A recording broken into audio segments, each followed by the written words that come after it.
My name is Clara, and I am 33 years old. At my own engagement party, my future mother-in-law slapped me 3 times across the face in front of 200 high society guests. She called me a penniless beggar, accused me of stealing a priceless family heirloom, and ordered security to throw me out. The worst part was watching my fiance turn his back on me, completely abandoning me to save his own reputation. Instead of crying, I pulled out my phone and told my father to come get me and destroy them without mercy. My future mother-in-law laughed, mocking my supposedly broke father. She had no idea my dad was a ruthless Wall Street billionaire, and he was already standing right behind her. Before I continue this story, let me know where you are watching from in the comments below. Hit like and subscribe if you have ever had to stand up to toxic people who drastically underestimated your true worth. For the past 2 years, I have been living a double life. To my fiancé Liam, I was a struggling barista scraping by in New York City. In reality, I am the CEO of a massive venture capital firm and the sole heir to a $10 billion financial empire. I hid my wealth to see if Liam loved me for who I was. Tonight, I got my answer. The sharp sting of Patricia Kensington's hand across my cheek echoed through the grand ballroom. The classical string quartet stopped playing almost instantly. 200 guests turned to watch the spectacle. Before I could process the first blow, Patricia struck me a second time, then a third. The heavy gold rings on her fingers cut into my skin, leaving a burning trail of pain. "You are nothing but a penniless beggar," Patricia screamed. Her voice carried across the silent room, ensuring every wealthy socialite heard every word. "You honestly thought you could infiltrate us. You showed up to a party at the most exclusive club wearing a cheap polyester dress. I tolerated your poverty-stricken charade for 2 years only because Liam took pity on you. But tonight you crossed a line, you thief." My cheek throbbed, but I stood perfectly still. I did not shed a single tear. I just looked at the woman who had treated me like a charity case for 2 years.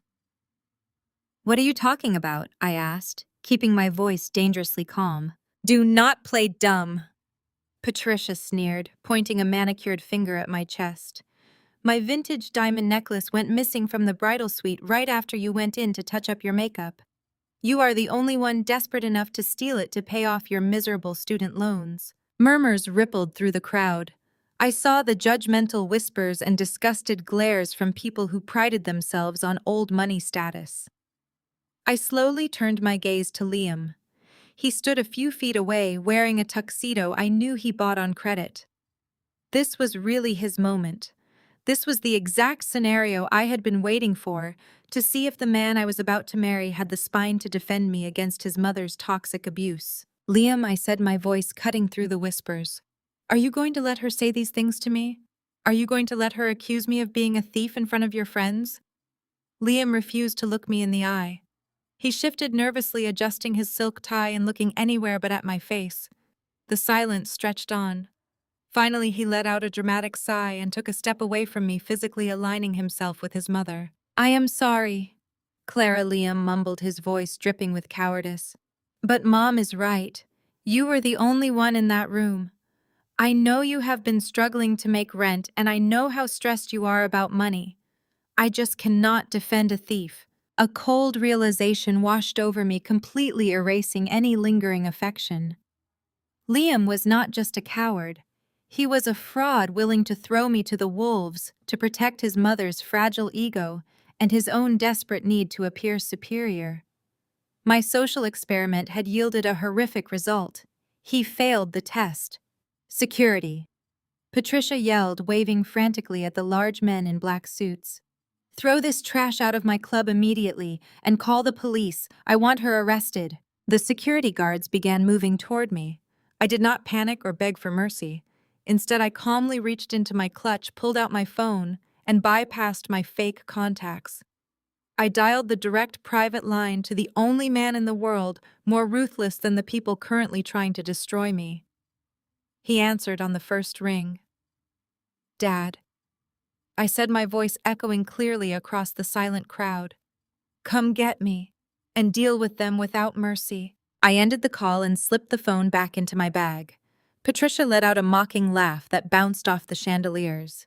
Are you completely delusional? Patricia mocked, taking a step closer to maximize the humiliation. You are actually calling your broke, pathetic father to come save you from this mess. What will he do? Drive his rusted pickup truck through the gates and try to pay us off with a jar of spare change. You and your miserable family are nothing but bottom-feeding trash. You do not belong in a place like this, and you never will. I looked at Patricia, feeling a dark, genuine smile spread across my face. The burning sensation on my cheek was completely forgotten, replaced by the thrilling anticipation of absolute destruction.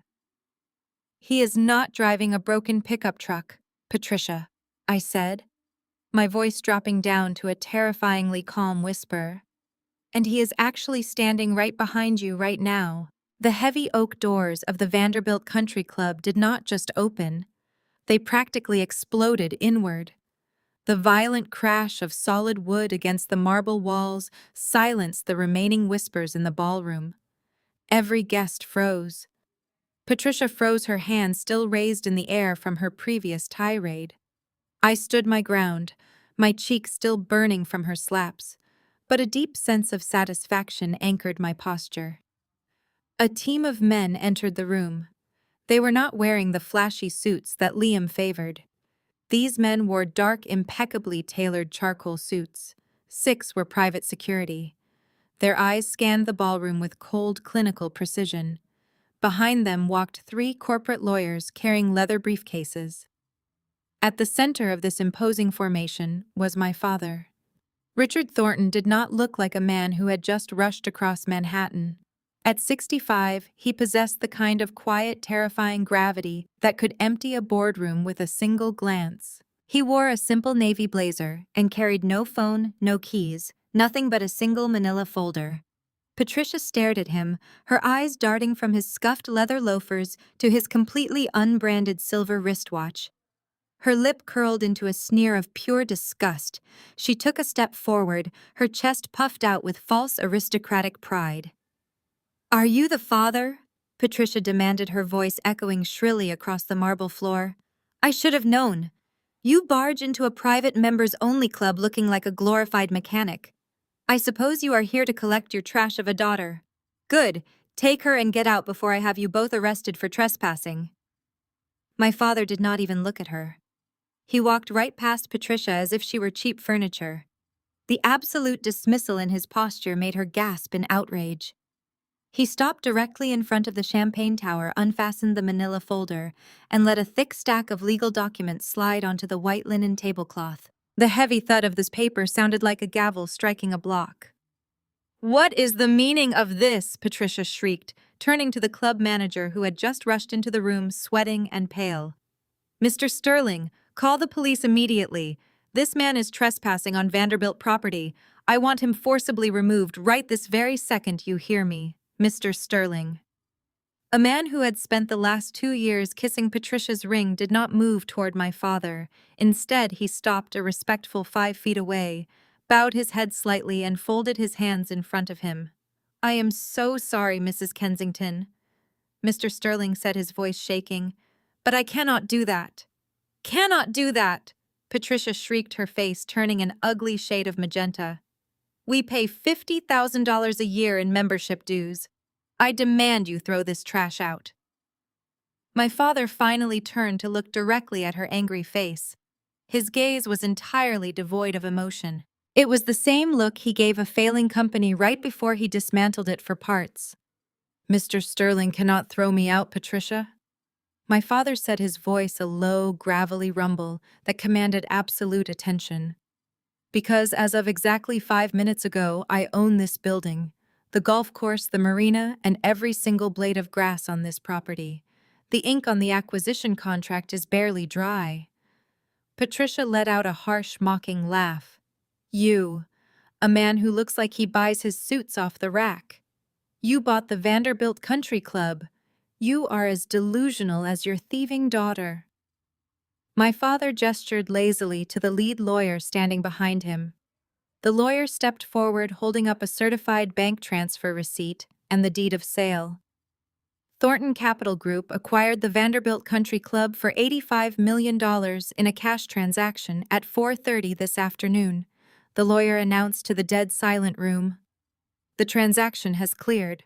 Mr. Thornton is the sole proprietor. The color drained from Patricia's face instantly. Her jaw dropped, but no sound came out at all. She looked at Liam, who was staring at my father with wide, terrified eyes. The realization was crashing over them like a tidal wave. They had not been insulting a poor barista and her retired father.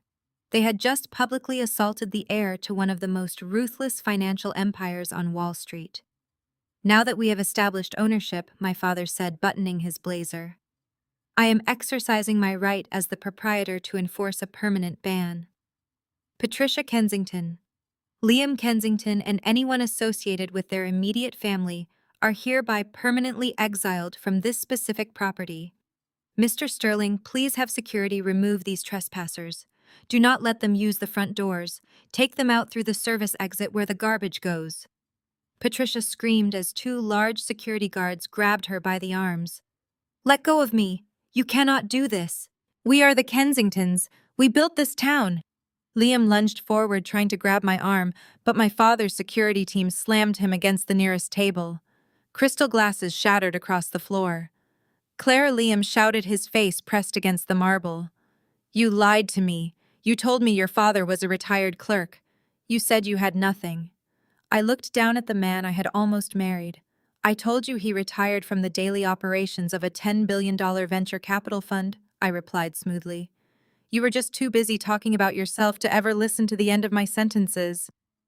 They dragged Liam and Patricia out of the ballroom, their screams echoing down the service corridor. I walked out to my waiting bulletproof SUV. As my driver pulled away, Derek walked past my window. He discreetly dropped a USB drive through the crack and mouthed the words, "Check his margin loans," to me before walking into the dark night. The bulletproof glass of the SUV rolled up, sealing me inside a fortress of steel. I stared at the black USB drive resting in my palm as we sped away from the country club. My father sat across from me in the cabin, pouring a glass of sparkling water. We arrived at the Thornton penthouse shortly after. The private elevator doors opened directly into a sprawling living room. I bypassed the luxury and headed straight for the massive mahogany desk in my home office. I booted up my encrypted laptop and inserted the drive Derek had given me. A progress bar flashed across the screen, followed by rows of financial spreadsheets. My father leaned over my shoulder, his sharp eyes scanning the raw data. The silence in the room grew heavy and thick. What I saw on the screen made my blood run cold. It was not just a ledger of Patricia Kensington buying designer handbags or taking lavish vacations. It was a highly sophisticated web of financial fraud. Liam had weaponized my fake identity. For 2 years, I had played the role of a struggling barista who lived in a cramped apartment. Liam had secretly taken the minimal financial footprint I provided him and used it to establish a shadow trust. He forged my signature on dozens of corporate documents. He illegally leveraged my fake identity as a pristine, debt-free asset to co-sign a massive $5 million margin loan. He fed the money directly into his mother's secret offshore accounts to keep her high society charade afloat. He stole my identity. My father growled, his voice vibrating with sudden and explosive rage. He looked at the bottom line on the screen, where my forged signature sat next to Liam's. "He used you to underwrite a highly volatile margin loan at a regional bank. Patricia is living off credit she does not have, and Liam is the guarantor. This is federal wire fraud. This is massive identity theft." My father slammed his hand down on the desk, making the monitor shake. "I am calling the FBI right now. I will have federal agents kicking down the door of their miserable Hamptons estate before sunrise." He reached for his phone, but I caught his wrist. My grip was entirely steady. "No," I said, keeping my voice deadly quiet. "Do not call the authorities yet." My father frowned heavily. "Clara, they committed a felony against a Thornton. We do not negotiate with criminals. We crush them." "We will crush them," I replied, stepping away from the desk and pacing across the Persian rug. But putting Liam in handcuffs right now is too easy. It is too fast. If the FBI arrests him tonight, he gets to play the victim. Patricia will hire a crisis management team and spin a story about how her son made a desperate mistake. She will play the heartbroken mother. I refuse to give them that satisfaction. I walked back to the monitors, pointing at the specific regional bank holding the $5 million debt. Liam thinks he is a brilliant investment banker. He thinks he outsmarted a poor girl who did not know any better. He prides himself on his corporate supremacy. So we are going to destroy him in the exact arena where he feels the most powerful. We are going to take everything away from him, using the very system he worships. I want to crush them financially before they ever see the inside of a jail cell. My father lowered his phone. A slow, dangerous smile spread across his face. He recognized the tone in my voice. It was the same tone he used right before executing a flawless corporate raid. "What is your play?" he asked, crossing his arms. I pulled up the financial profile of the regional bank that issued Liam the margin loan. It was a mid-sized institution currently struggling with a severe liquidity crisis. They were desperate for capital. I tapped the keyboard rapidly, initiating a direct connection to the managing partners of Thornton Capital Group. "I am going to buy the bank," I announced. I typed out a hostile takeover directive transferring $2 billion to our acquisition team. "We will buy the controlling shares of this regional bank by tomorrow morning. When Thornton owns the bank, we own his debt. We own his margin loan. I will trigger the margin call. I will force them to pay back the $5 million immediately. When they default because they are broke, I will seize every asset they own. I will take their cars and accounts. I will take the clothes off their backs." My father let out a chuckle of absolute approval. He poured 2 glasses of scotch from the decanter and handed me one. "You will bleed them dry legally," he said, raising his glass. I clinked my glass against his. "I am going to make them wish they were in prison." I took a sip, letting the heat settle in my chest. The plan was in motion. The acquisition team was already responding to my urgent directives. By dawn, Thornton Capital would control the institution holding the Kensington family's darkest secret. My phone suddenly buzzed on the desk. The screen lit up with a text message from Liam. He had no idea what was coming. He still thought I was a terrified, helpless barista running away from a wealthy family. I read the message aloud.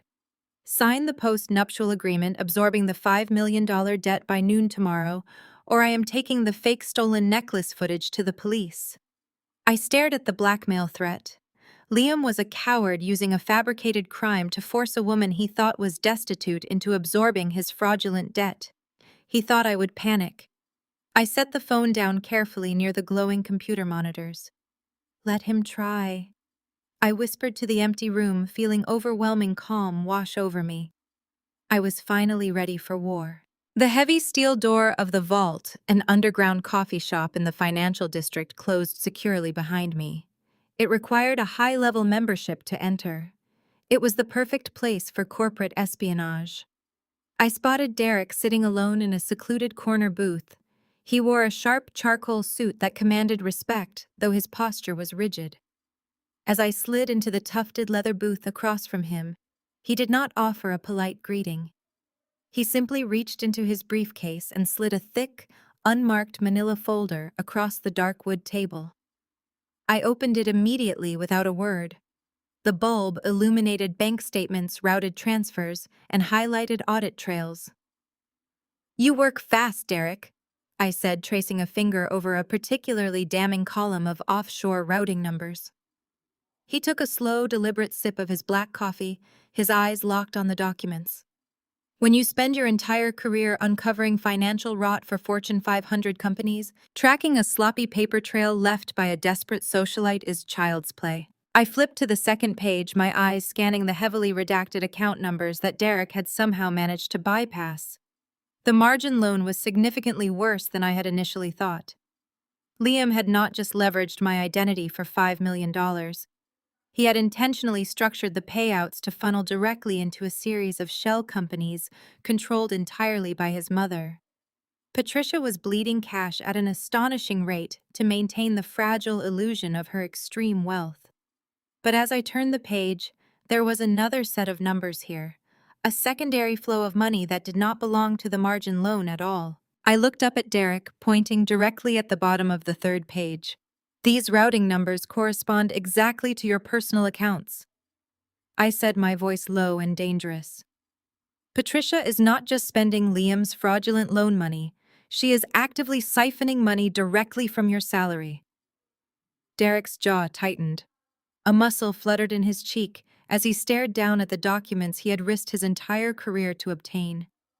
$50,000 a year. He stated, his voice a low, steady rumble of controlled fury. That is exactly what she takes from me. She intercepts the direct deposits before they ever hit my joint account, with Beatrice filtering them through a dummy corporate expense fund she set up years ago. She uses my hard-earned money to pay her Vanderbilt Country Club dues. She literally finances her elite white supremacist social circle using the salary of the black man she actively despises. I leaned back against the leather seat, absorbing the sheer audacity of Patricia Kensington. You knew about this? I asked, watching his face. Why did you stay quiet for so long? Derek let out a harsh, humorless laugh that did not reach his eyes. Because I needed the complete audit trail to destroy her legally. You know exactly how this world works, Clara. If a black man accuses a wealthy, established white socialite of theft without absolute bulletproof evidence, who do you think the police will actually believe? She made sure to set up the accounts to look like voluntary family contributions. But she got arrogant and sloppy last month. She transferred funds across state lines using a forged signature from my firm. That elevates this to federal wire fraud. I closed the folder, resting both my hands firmly on top of it. I knew Patricia was a vile woman, but I never fully grasped the true depth of her hatred for you. Derek leaned forward across the table, his dark eyes burning with years of suppressed humiliation and rage. You were the fake poor girl she could mock openly, Clara, but I was the successful man she could never accept. Do you know what she called me at my own wedding? I shook my head, bracing myself for the venom I knew was coming. We were standing in the formal receiving line. Derek continued, his voice dropping to a terrifyingly quiet register. I had just made senior auditor at my firm. I was pulling in 7 figures. I paid for the entire lavish reception because her family was secretly broke. Patricia smiled perfectly for the cameras leaned into my ear and whispered that I should not get too comfortable. She told me I was nothing but a diversity hire, a temporary accessory to make her daughter look progressive to the media. She said, no matter how much money I made, I would always just be the help in a tailored suit. A freezing cold silence stretched between us. The ambient noise of the coffee shop faded into absolute nothingness.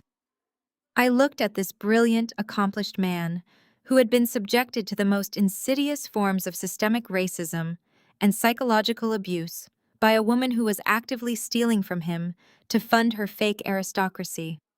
She constantly belittles my corporate success, Derek added, staring blankly at his coffee cup. She introduces me to her high society friends as Beatrice's husband who does taxes. She makes sure to remind me of my place every single time I enter that penthouse. But she has absolutely no problem using my money to buy her vintage champagne. Well, I said, tapping the manila folder with absolute conviction. Patricia is about to find out exactly what happens when the help decides to shut down the bank. We have the wire fraud documentation. We have the forged margin loan paperwork. My hostile takeover of Liam's regional bank will be complete by the end of the business day. I am going to freeze every single asset they possess. Derek pulled his phone out and slid it to me. You should accelerate your timeline, Clara. Liam's bank is holding an emergency board meeting today to promote Liam to managing director. I checked the silver watch on my wrist and smiled. Perfect timing, I said. Let us crash a board meeting. The air inside the executive boardroom of Sterling Vanguard was thick with the scent of expensive cologne and misplaced arrogance. Huge windows offered a panoramic view of the skyline. At the massive obsidian conference table stood Liam, adjusting the cuffs of his bespoke suit. He practically vibrated with smug anticipation. Today was the day he would officially be named managing director. Sitting in the plush leather chairs at the back were Patricia and Beatrice. Patricia wore a Chanel tweed jacket and a diamond tennis bracelet. Beside her, Beatrice adjusted a Birkin bag. Every thread of silk and ounce of pride had been financed by stolen money. They were dripping in Derek's siphoned salary and the fraudulent margin loan Liam secured using my stolen identity. They smiled with the entitlement of people who believed their actions had no consequences. Senior partners and executive vice presidents murmured their congratulations to Liam. They clapped him on the shoulder and praised his aggressive portfolio strategies. Liam soaked it all in, flashing his signature charismatic smile. He believed he had successfully discarded his poor barista fiance, secured his family's financial illusion, and climbed to the apex. He thought he was untouchable. The heavy mahogany doors at the far end of the room swung open and the low hum of conversation instantly ceased.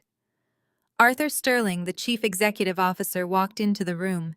He did not look like a man arriving to celebrate. He looked pale and perspiring. He carried a single black leather folder. He bypassed the celebratory champagne and moved directly to the podium. The executives took their seats, sensing a sudden drop in temperature. Liam remained standing, maintaining his confident posture, completely oblivious to the panic radiating from his boss. Arthur placed his hands flat on the podium. He did not look at Liam. "Gentlemen," Arthur began, his voice lacking its usual booming authority. "We are not here today to discuss quarterly projections or internal promotions. We are here to address a catastrophic shift in our structure. As of 9 o'clock this morning, our institution was subjected to a sudden, highly aggressive and successful hostile takeover." A collective gasp rippled through the boardroom. Senior partners exchanged terrified, confused glances. Liam's confident smile faltered, replaced by a look of profound confusion. He took a step toward the podium, his brow furrowed. "Arthur, what are you talking about?" Liam demanded, dropping the formal corporate etiquette. "We are a privately held regional bank. We have defensive protocols. Nobody can execute a hostile takeover overnight without triggering regulatory alarms. They did not trigger alarms because they bypassed traditional equity markets," Arthur replied, gripping the podium so hard his knuckles turned white. "The acquiring entity did not buy our stock. They bought our debt. Specifically, they targeted our distressed assets division. They purchased every toxic loan, over-leveraged commercial property, and high-risk margin account we hold. They acquired our debt portfolio for pennies on the dollar and weaponized it against our operational liquidity. As of an hour ago, this mysterious shareholder holds a 68% controlling interest in our capital structure. They own us." Liam stared at Arthur, the blood slowly draining from his face. His arrogant posture collapsed as the reality of the situation washed over him. He was a banker. He knew exactly what this meant. If an aggressive external entity owned the distressed asset division, they controlled the margin loans. They controlled his fraudulent $5 million loan. "Who bought us?" Liam asked, his voice cracking. "Which firm executed the buyout?" Arthur swallowed hard, wiping sweat from his forehead. He opened the black leather folder. "The new majority shareholder informed us that they will be taking immediate operational control of the bank. They are personally dictating the restructuring of our executive board, including the termination of all pending promotions. They have arrived to take the chairman's seat." Patricia stood up from her chair, her Chanel jacket suddenly looking restrictive. "This is outrageous," she barked, her shrill voice slicing the silence. "My son has generated millions for this bank. You cannot let some corporate raider cancel his promotion. We are the Kensingtons." The mahogany doors at the back of the boardroom opened with a sharp, echoing click. The sound made everyone, including Patricia, spin around. I stepped into the room. I was not wearing the stained green apron or the cheap canvas sneakers they were accustomed to. I wore a $10,000 midnight blue tailored suit that fit like custom armor. My hair was styled in a sleek, ruthless blowout. My posture was straight, commanding, and radiating absolute power. I walked past the observer chairs, my heels clicking against the hardwood floor with rhythmic, terrifying precision. Patricia's mouth dropped open. Her eyes widened in absolute shock, darting from my designer clothes to my unbothered, icy expression. Beatrice gasped, clutching her stolen Birkin bag against her chest. Liam physically recoiled, stumbling backward until his hip hit the conference table. Clara, he breathed out, his voice barely a whisper. I did not stop. I walked the entire length of the boardroom, ignoring the stares of the senior executives. I reached the head of the table, pulling out the leather chairman's chair. I sat down, crossed my legs, and folded my hands neatly on the polished wood. Patricia suddenly erupted, her face turning a violent shade of red. What is the meaning of this? She pointed a trembling finger at me, screaming at the CEO. Arthur, why is this woman in here? She is a fraud. She is nothing but a pathetic barista who tried to trap my son. Call building security this instant. Have this trash thrown out onto the street where she belongs. Arthur Sterling looked directly at the furious Patricia, then looked back at me, his aging face pale with sheer dread. He slowly turned his tired eyes down to the hardwood floor. I simply cannot do that, Mrs. Kensington. Arthur whispered into the dead-silent boardroom. She is the bank's absolute new majority shareholder. I did not blink at Patricia's hysterical outburst. Her shrieks bounced off the soundproofed mahogany walls of the boardroom like the panicked cries of a trapped bird. Instead of addressing the woman who had spent the last 2 years treating me like an uneducated servant, I turned my attention fully to the board of directors. These men and women were the architects of regional finance, yet they sat frozen, their eyes locked on me with a mixture of awe and sheer terror. I raised the heavy manila folder I had carried into the room and let it drop onto the center of the massive obsidian table. The sharp, cracking thud echoed like a gunshot, slicing instantly through Patricia's shrill demands. I opened the cover with slow, deliberate precision. I am not here to discuss my wardrobe or my former employment status. I stated, my voice projecting across the room with a cold, unwavering authority. I am here to address a severe breach of fiduciary duty, gross negligence in your underwriting department, and a $5 million liability that your golden boy just strapped to this institution. Liam scrambled forward, his face flushed with panicked sweat. He slammed both his hands onto the polished table, leaning aggressively toward the stunned board members. Do not listen to a single word she says, he shouted, his voice cracking with raw desperation. This woman is completely unstable and totally out of her mind. She is my crazy ex-fiance, and she is undergoing a severe mental breakdown right in front of us. She has been stalking me, harassing my family, and fabricating these insane delusions because she simply cannot handle the undeniable fact that I left her. She is abusive, deeply disturbed, and clearly hacked into some internal system to stage this pathetic revenge fantasy today. Arthur, call the police right now and have her arrested. I did not raise my voice or show any anger. I simply slid the first stack of printed audit logs toward the center of the dark table. A true professional does not need to raise his voice when the math speaks perfectly for itself, I replied, locking my gaze securely onto the terrified CEO. Page 1 details a margin loan originated exactly 14 days ago in this very building. Your chief underwriting officer approved a $5 million line of credit against a total ghost asset portfolio. Liam Kensington circumvented standard Know Your Customer protocols by establishing a complex shadow trust.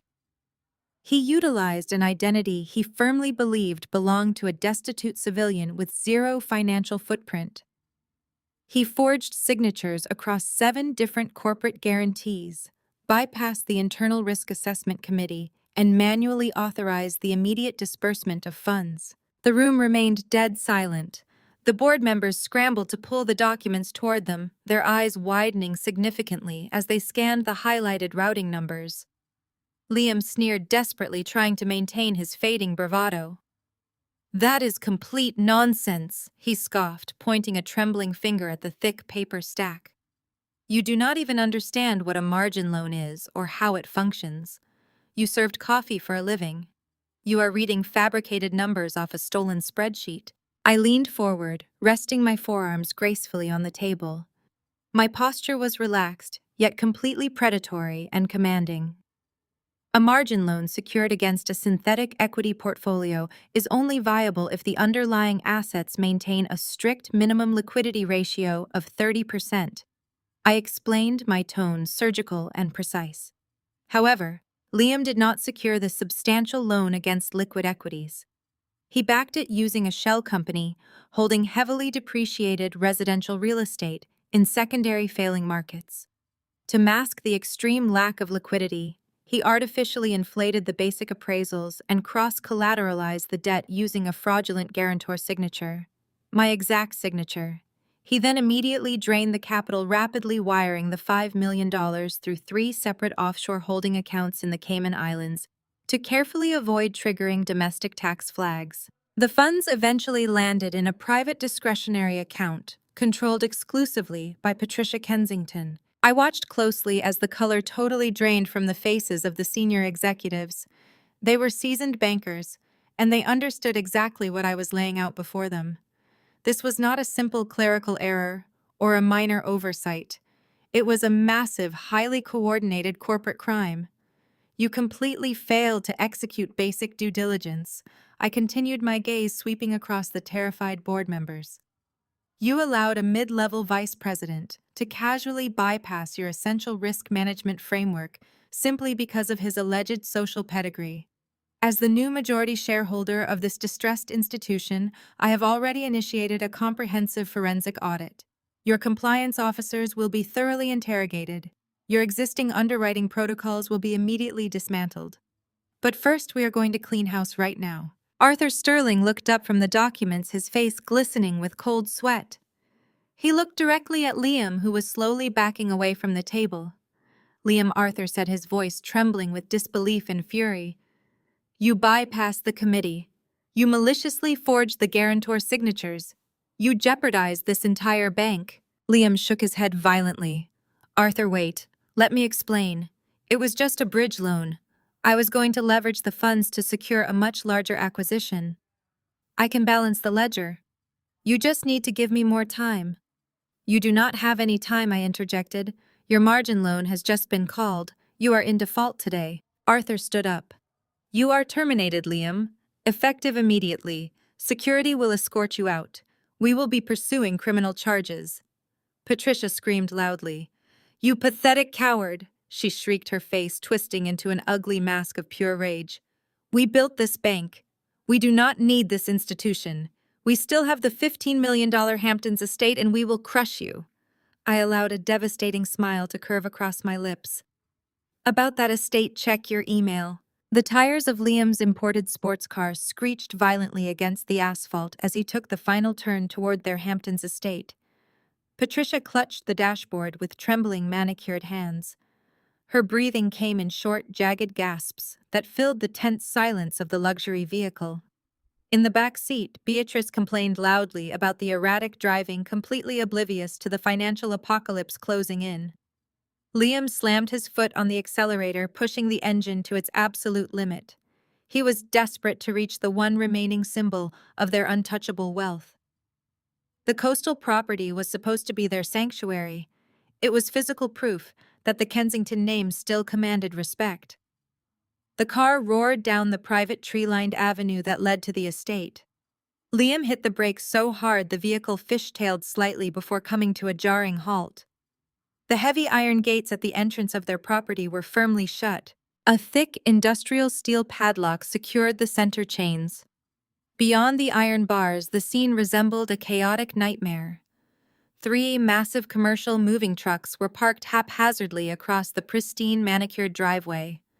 A dozen men in uniform coveralls were actively marching in and out of the grand front doors. They were carrying the physical manifestations of Patricia's fabricated aristocracy right out onto the front lawn.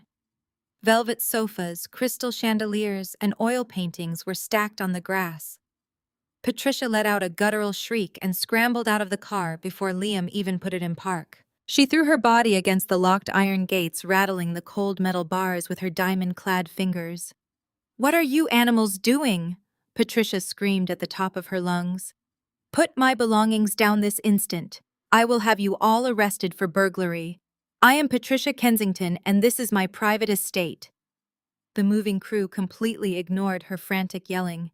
They continued their work hauling a mahogany dining table out the front door and depositing it next to a pile of rugs. Liam vaulted over the side of the car, sprinting toward the keypad at the gate. He punched in the security code with shaking fingers, but the digital screen remained entirely blank. The system had been completely deactivated. Beatrice stepped out of the vehicle, smoothing the wrinkles from her designer skirt. She looked at the chaotic scene with supreme annoyance rather than panic. Liam, tell the help to open the gate, Beatrice demanded sharply. I am exhausted and I want to sit by the pool. Liam ignored her, shaking the iron bars alongside his mother. Open this gate, he bellowed at the workers. I am calling the police. A figure emerged from the shadows of the grand wraparound porch. I stepped into the warm afternoon sunlight holding a steaming cup of coffee. I wore a simple cashmere sweater and tailored trousers, looking entirely at home on the $15 million estate. I walked down the stone steps and crossed the lawn, weaving between the piles of discarded furniture. I stopped just a few feet from the locked iron gates, taking a slow sip of my coffee as I watched the Kensingtons unravel. Clara Liam choked out, his face pale and slick with sweat. What are you doing here? Get out of my house. I offered him a cold, razor-sharp smile. This is not your house, Liam, I stated, my voice projecting clearly over the sounds of the moving trucks. It has not been your house for a very long time. Patricia gripped the bars tighter, her knuckles turning white. You psychotic barista, she spat venomously. I hold the deed to this property. My family has owned this land for 4 generations. I pulled a folded document from my pocket and held it up to the iron bars. The deed is entirely worthless when you secretly leverage the property to the absolute brink of ruin, Patricia.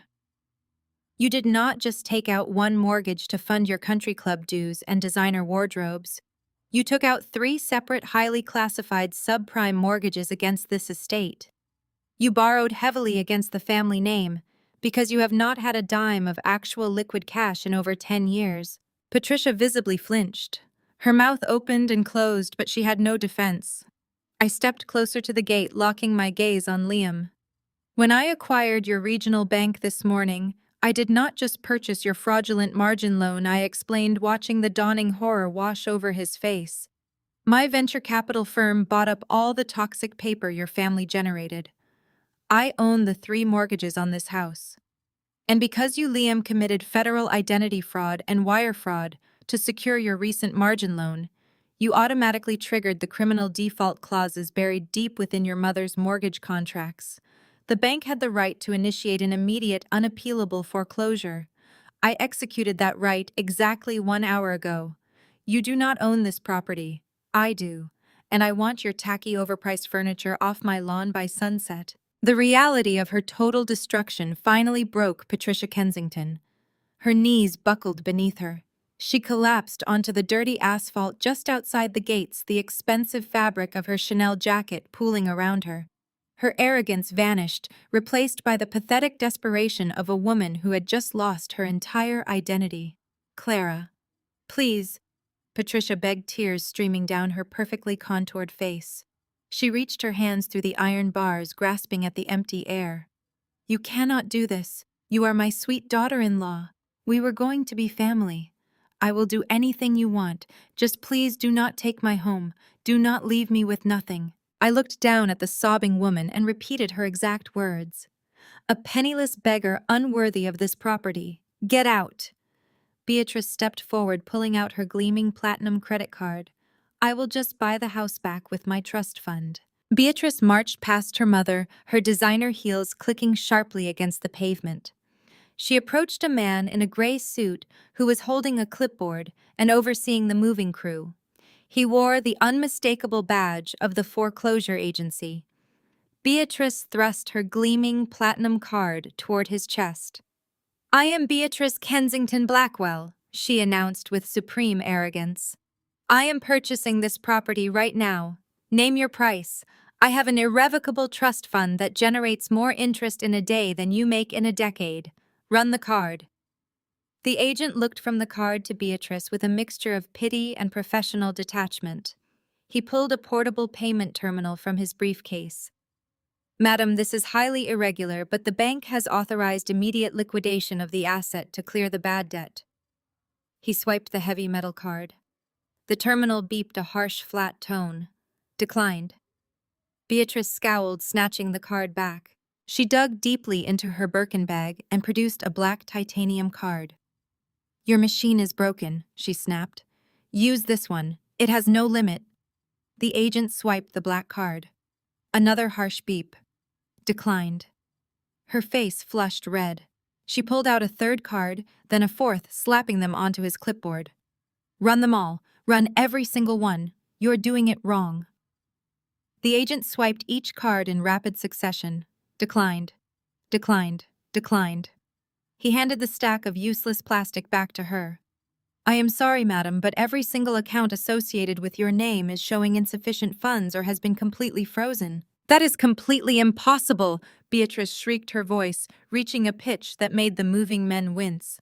"My grandfather set up that trust. It has $30 million in it. Call my wealth manager immediately." A heavy car door slammed shut behind her. Clara had not arrived alone. Stepping out from the passenger side of my sleek black sedan was Derek. He wore a sharp gray suit, looking calmer and more resolute than I had ever seen him. He held a thick leather-bound ledger in his right hand. "You do not have a wealth manager anymore, Beatrice," Derek said, his voice cutting through the salty ocean breeze.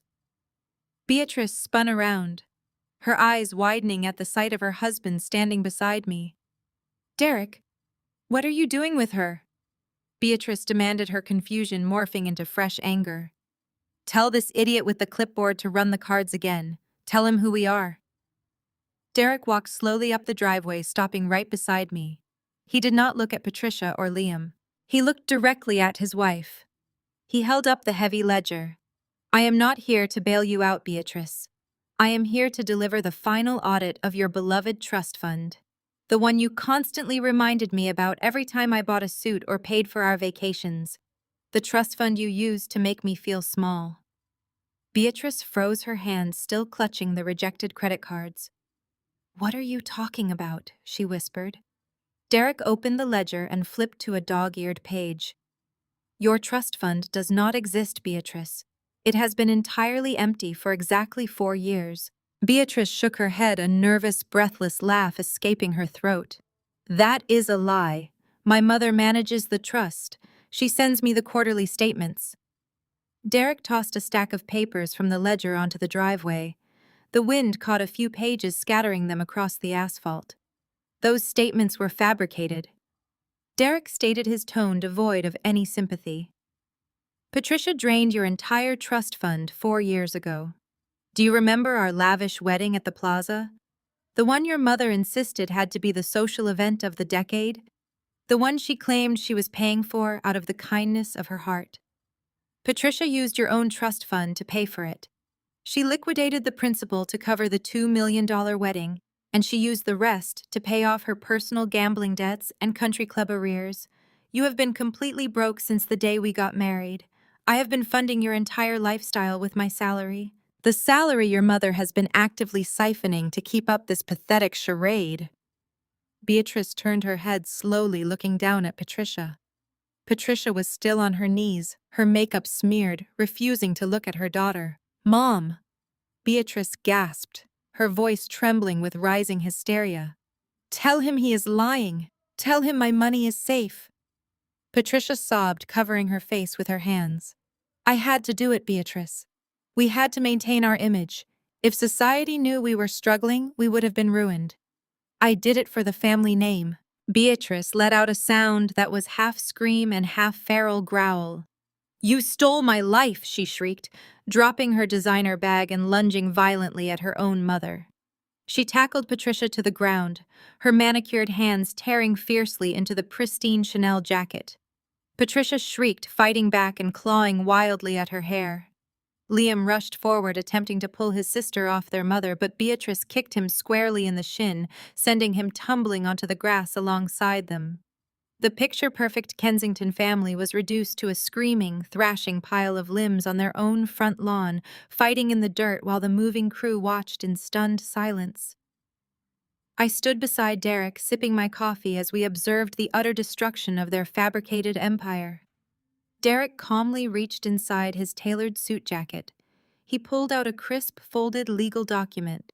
He took a single step toward the brawl and casually tossed the thick stack of papers onto her chest. "Those are the divorce papers," Derek announced, his voice steady and completely devoid of any emotion. "I signed them all early this morning. You can just keep your own mother." Beatrice stared at the divorce papers resting on her chest, her breathing turning erratic. She shoved Patricia away, leaving her mother sobbing in the dirt, and scrambled up. Her manicured facade completely evaporated, replaced by a vicious entitlement. "You think you can just walk away from me?" she shrieked, stalking toward Derek. "You think you can dump me like trash after I gave you access to my world? You owe me, Derek. I made you. I gave you the Kensington name. Without me, you are just a diversity hire pushing papers in a cubicle." Derek did not flinch. He stood perfectly still, letting her words wash over him. His silence only fueled her rage. Beatrice stepped into his personal space, jabbing a diamond-clad finger into his chest. "I am taking half," she demanded, her face contorted with greed. "I know exactly how much your auditing firm is worth. I know about the partnerships and the investment accounts you manage. I am taking half of your business, half of your real estate, and half of your net worth. You are going to pay me alimony until you die, you ungrateful thug." She leaned in and spat a vile racial slur directly into his face, exposing the exact bigotry her mother had whispered at their wedding reception years ago. I watched silently from the wide wooden porch, taking a slow sip of my coffee, completely unbothered by the dramatic, pathetic implosion of the once mighty Kensington family. I already knew Derek was fully prepared for this exact moment. Derek slowly brushed Beatrice's hand away from his suit jacket as if she were a minor annoyance. He reached into his briefcase and produced an older document. The paper was slightly yellowed, bound tightly with a silver clip. He held it up, letting the sunlight catch the legal seal. "Do you recognize this, Beatrice?" Derek asked, his voice remarkably calm. "You definitely should. Your mother had her corporate lawyers draft it 7 years ago. It is our prenuptial agreement." Beatrice scoffed loudly, crossing her arms. "Of course I recognize it. Mother made sure my assets were protected from you. She knew you were a desperate gold digger trying to climb the social ladder. She made sure you could never touch my family money." Derek offered a cold, humorless smile that did not reach his eyes. "That is exactly what Patricia assumed," he replied, his tone surgical, measured, and precise. "Your mother was so blinded by her racist assumptions and her desperate need to protect her fake crumbling fortune that she demanded an absolute ironclad separation of all marital assets. She insisted on an aggressively strict clause stating that neither party would ever be entitled to a single penny of the other's wealth, business ventures, capital gains, or future earnings in the event of a divorce. She was absolutely terrified I would try to take a piece of the Grand Kensington Empire." He took a deliberate step closer, forcing Beatrice to look directly into his unwavering gaze. "But your mother made a catastrophic financial miscalculation.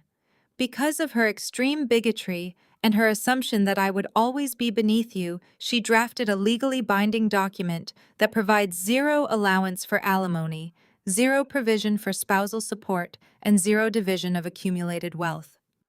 She assumed I would always be the poor, struggling minority, and that you would always be the untouchable billionaire heiress. She locked you out of my money entirely." Beatrice stared at him, her jaw trembling as the reality of his words began to penetrate her panic. "My auditing firm, my offshore investment portfolios, my liquid assets, and my 7-figure salary. They belong 100% to me," Derek stated, his voice ringing with absolute finality. "Your mother handed me the perfect legal shield on a silver platter.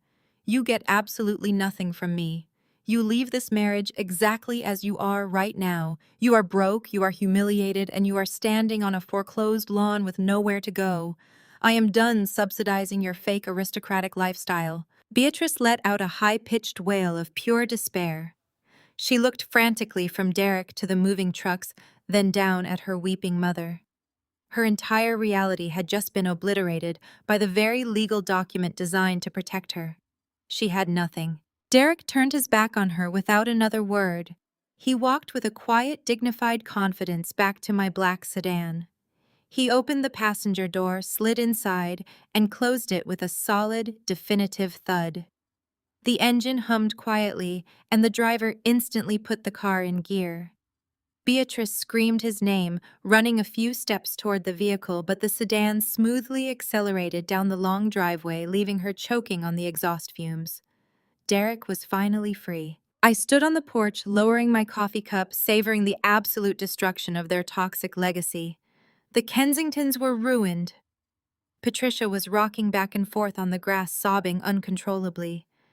Beatrice was staring at the retreating car, her face a mask of total devastation. Then a sudden violent movement caught my eye.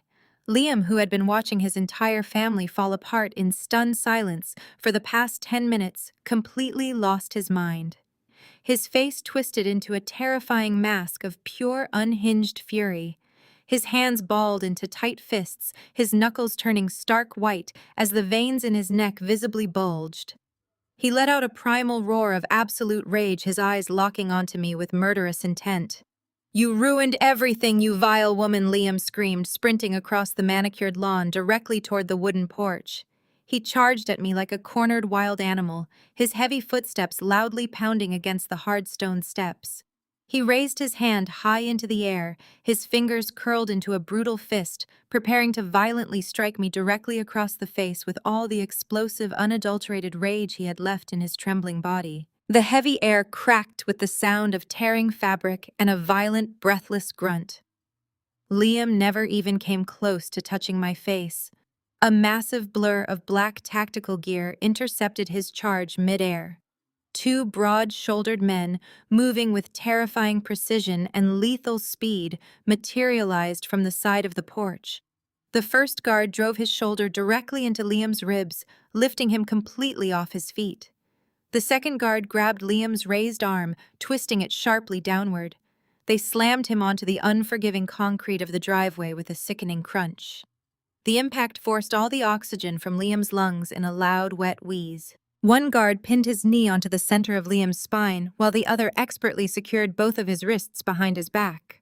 Liam thrashed wildly against the pavement, scraping his cheek against the sharp gravel, but he was entirely trapped beneath 200 pounds of trained muscle. He choked on his own spit, spitting blood onto the driveway as he struggled to breathe. Patricia screamed again, a raw, piercing sound that grated against my ears. She scrambled to her feet and took a single step toward her son, but a third security guard stepped smoothly into her path, holding up a single black-gloved hand. Patricia halted instantly, her eyes wide with absolute terror. Beatrice remained entirely frozen on the grass, her mouth hanging open, unable to process this sudden escalation of violence. A pair of polished Oxfords stepped into my peripheral vision. The rhythmic tapping of a silver-tipped walking cane echoed against the stone pathway leading up to the house. I did not need to turn around to know who had arrived. The temperature in the air seemed to drop 10 degrees. The chaotic energy of the Kensington breakdown evaporated, replaced by a suffocating, heavy silence. The moving men stood perfectly still, clutching furniture, watching with wide eyes. Richard Thornton stepped completely out of the shadows of the large oak tree lining the driveway. He was a man who required absolutely no introduction. At 65, his posture was rigidly straight, his silver hair perfectly combed, and his tailored navy suit practically armored him in authority. He carried an aura of absolute dominance, the kind of power that could dismantle a corporation or a family with a single phone call. Richard walked slowly down the porch steps and stopped right beside me. He glanced briefly at my face, a silent question checking if I was unharmed. I offered a firm, reassuring nod. Richard then turned his icy gaze down toward the driveway, looking at Liam writhing pathetically under the boots of his private security detail. "Let him breathe," Richard commanded. His voice was not loud, but it resonated with a terrifying, quiet authority. The guard lifted his knee a fraction of an inch, allowing Liam to suck in a ragged, painful gasp of air, but kept his arms firmly pinned. Richard stepped closer, towering over the crushed air. He leaned forward, resting both hands on the silver head of his walking cane. "Do you know who I am, Liam?" Richard asked, his voice slicing through the afternoon air like a razor. "I am the man who holds the paper on everything you thought you owned. I am the architect of the firm that just gutted your entire existence." Liam glared up at him, a mixture of spit and blood running down his chin. "You stole our house!" Liam spat venomously. "I bought your debt," Richard corrected him sharply. "Debt that you recklessly accumulated because you possess absolutely zero business acumen and even less financial discipline. Do you think this wealth was handed to me on a silver platter? Do you think I was born into a crumbling mansion with a trust fund to hide my incompetence? I grew up in a rusted trailer park in South Boston. I worked overnight shifts, scrubbing factory floors to pay for night school. I built an international financial empire from absolutely nothing, utilizing nothing but my own ruthless discipline and sheer willpower. I know the exact value of $1, and I know exactly what kind of weak, entitled parasite you truly are." Richard tapped his cane once against the concrete inches from Liam's face. "You attempted to strike a member of my organization," Richard said, his tone dropping to a deadly quiet register. "Clara is my chief acquisitions officer, and she operates under my direct protection. You need to understand a fundamental rule of this world, Liam. If you ever raise a hand to anyone bearing the Thornton name or working under the Thornton banner, I will not simply ruin your credit score. I will ensure your total annihilation. I will bury you so deeply in legal and financial ruin that your future grandchildren will be born into bankruptcy. Do I make myself perfectly clear?" Liam squeezed his eyes shut, his entire body shaking with humiliation and defeated rage. He offered a slight pathetic nod against the pavement. A sharp electronic buzzing sound suddenly shattered the tense silence. It was coming from Liam's designer suit jacket pocket. A sleek smartphone slid out and skittered across the concrete, coming to a rest right by my boots. The screen glowed brightly, displaying an incoming call. The caller identification simply read, "Vanessa." I looked down at the vibrating device. I slowly reached down and picked up the phone. I swiped the screen to answer and deliberately pressed the speaker icon, holding the phone out so the audio would project clearly across the entire driveway. A woman's voice immediately exploded through the tiny speaker, frantic and screaming with absolute hysteria. "Liam, why the hell is my credit card frozen?" The woman shrieked, her voice echoing off the brick walls of the estate. "You promised me $2 million for the baby." The moving crew exchanged shocked glances. Liam let out a miserable groan of pure despair as his darkest secret was completely exposed to everyone present. The sharp, hysterical voice blaring from the phone speaker paralyzed the entire front lawn. Liam thrashed wildly against the concrete, desperately trying to free his arm from the security guard to silence the device, but the heavy combat boot pressed harder into his spine. He let out a muffled groan, spitting a mixture of gravel and blood. The voice on the phone shrieked again, demanding to know why a platinum card had been declined at a luxury baby boutique in Manhattan. Before anyone could reach down to disconnect the call, the harsh screech of tires echoed down the private avenue. A bright yellow taxi swerved erratically around the parked commercial moving trucks, its brakes squealing as it lurched to a halt right at the edge of the property line. The back door of the cab swung open with violent force. A young woman stepped out onto the driveway. She wore a tight designer maternity dress that clearly highlighted her heavily pregnant stomach. Her face was flushed with absolute fury, her dark hair whipped around her shoulders by the coastal wind. She held a silver phone in one hand and a crumpled stack of receipts in the other. It was Vanessa. She stomped past the bewildered moving crew, her high heels clicking aggressively against the asphalt. She did not immediately register the terrifying presence of Richard Thornton or the absolute ruin scattered across the lawn. Her eyes were locked entirely on the bleeding, pinned figure of Liam Kensington. "Liam!" She screamed, her voice matching the hysterical pitch blasting from the speakerphone. "What is going on here? Why is my card declining? You told me you owned this entire estate. You told me you were a billionaire. You promised me a limitless credit line for our child. Patricia, still kneeling in the dirt with her ruined Chanel jacket, gasped loudly. She stared at the pregnant woman in absolute horror. "Liam, who is this woman?" Patricia demanded, her voice shaking with fresh panic. Vanessa completely ignored Patricia. She marched right up to the security guards, glaring down at Liam with pure disgust. "I just tried to buy the nursery furniture you promised me," she spat, waving the receipts in his face. "The bank flagged the account for massive fraud. They told me the account holder is under federal investigation. You swore to me that you controlled the Kensington Empire. You said your family had billions hidden offshore. Look at you. You are literally bleeding in the dirt while men repossess your tacky furniture." Liam squeezed his eyes shut, his face turning a sickly shade of gray. "Vanessa, shut your mouth right now," he choked out, coughing on his own blood. "Do not say another word." Vanessa let out a sharp, mocking laugh that echoed across the lawn. "Why should I shut up, Liam? You lied to me about everything. You told me you were getting rid of your annoying poor fiance so we could finally be together in public. You told me you had the perfect plan to ruin her life so she would leave without asking for a dime." My blood ran completely cold.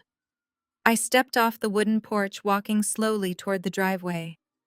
Richard remained standing tall behind me, his hands resting on his silver cane, watching the drama unfold with calculating eyes. "What perfect plan?" I asked, my voice deadly calm, slicing effortlessly through the chaotic shouting. Vanessa turned her furious gaze toward me.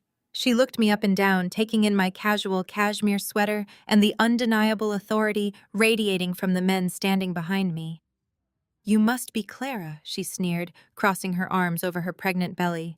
"He told me all about you. He told me how stupid you were.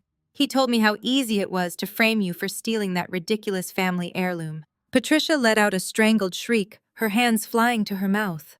"The diamond necklace," Patricia whispered, her eyes wide with total devastation. "Yes, the diamond necklace," Vanessa confirmed loudly, completely oblivious to the legal gravity of her confession.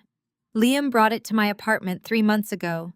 He told me he took it directly from his mother's private safe. He said he planted the empty velvet box in your luggage, Clara, just to make sure his family would throw you out on the street. He handed the diamonds to me and told me to pawn the stones quietly in the diamond district so we would have untraceable cash for our secret getaways. He literally stole from his own mother to fund our hotel rooms, and he used you as the perfect scapegoat." The absolute silence that followed her confession was deafening. The moving crew stopped loading boxes. The security guards tightened their grip on Liam. Patricia stared at her golden boy, the son she had protected and elevated her entire life, realizing he was a common thief who had orchestrated my complete humiliation just to cover his tracks. "You stole the Kensington diamonds," Patricia breathed out, her voice breaking into a ragged sob. "You let me destroy Clara. You let me destroy our reputation, all for this mistress." Vanessa rolled her eyes, clearly uninterested in Patricia's emotional breakdown. She reached into her expensive handbag and pulled out a thick, folded document covered in legal seals. "I do not care about your family drama," Vanessa snapped, waving the paper directly at Liam. "We had a deal, Liam. I have the contract right here. You signed this agreement guaranteeing me a $5 million trust fund for this baby. You promised me an apartment on the Upper East Side and a guaranteed monthly stipend. I want my money right now. I am not leaving this driveway until I get my $5 million. Liam groaned loudly, slamming his forehead against the cold asphalt. I laughed, stepping forward into her space.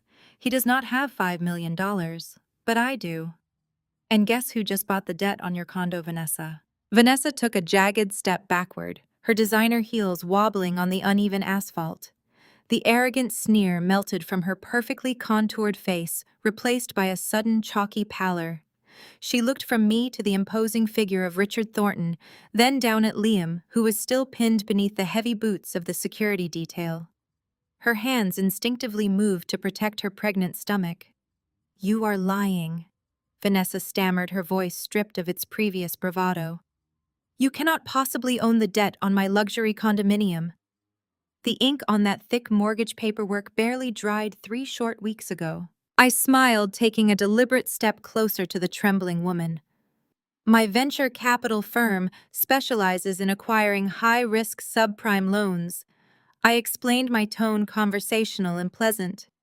When your precious billionaire boyfriend used stolen collateral to secure your $1 million down payment, he triggered several immediate red flags across our financial monitoring systems. We bought your toxic mortgage for pennies on the dollar yesterday afternoon. You are currently standing in front of your sole creditor, Vanessa. And unless you want to be evicted before your third trimester begins, I highly suggest we make a rapid business transaction today. Liam thrashed violently against the concrete, spitting another mouthful of blood and gravel onto the driveway. Do not listen to her, Vanessa. Liam bellowed, his voice cracking under the crushing weight of the guard pressing into his spine. She is bluffing. She is a psychotic barista trying to steal our future. Keep your mouth shut and call my expensive lawyers. Richard Thornton stepped forward, tapping his silver cane sharply against the pavement. The sharp crack echoed like a gunshot. I suggest you keep your mouth shut, boy, Richard warned softly, before I instruct my men to break your fragile jaw. I turned my attention back to the terrified mistress. I am offering you a singular, unrepeatable opportunity, Vanessa. I pointed to the thick, folded document she still clutched in her manicured hand. That contract you are holding proves Liam orchestrated a premeditated scheme to steal $5 million and frame me for grand larceny. It is the physical manifestation of his entire criminal enterprise. Hand over that signed document right now. Give me the undeniable proof of his federal wire fraud, and I will instantly forgive the entire remaining balance on your condominium. You walk away completely free and clear. Vanessa stared at the legal document in her hand, her mind visibly racing as she weighed her dismal options. Liam let out a pathetic, high-pitched whine of pure panic. He twisted his neck, his frantic eyes landing on his mother, who was still kneeling in the ruined grass. Mom, you have to fix this, Liam pleaded, his voice regressing into the whiny cadence of a spoiled child. You have to tell them you stole the diamond necklace.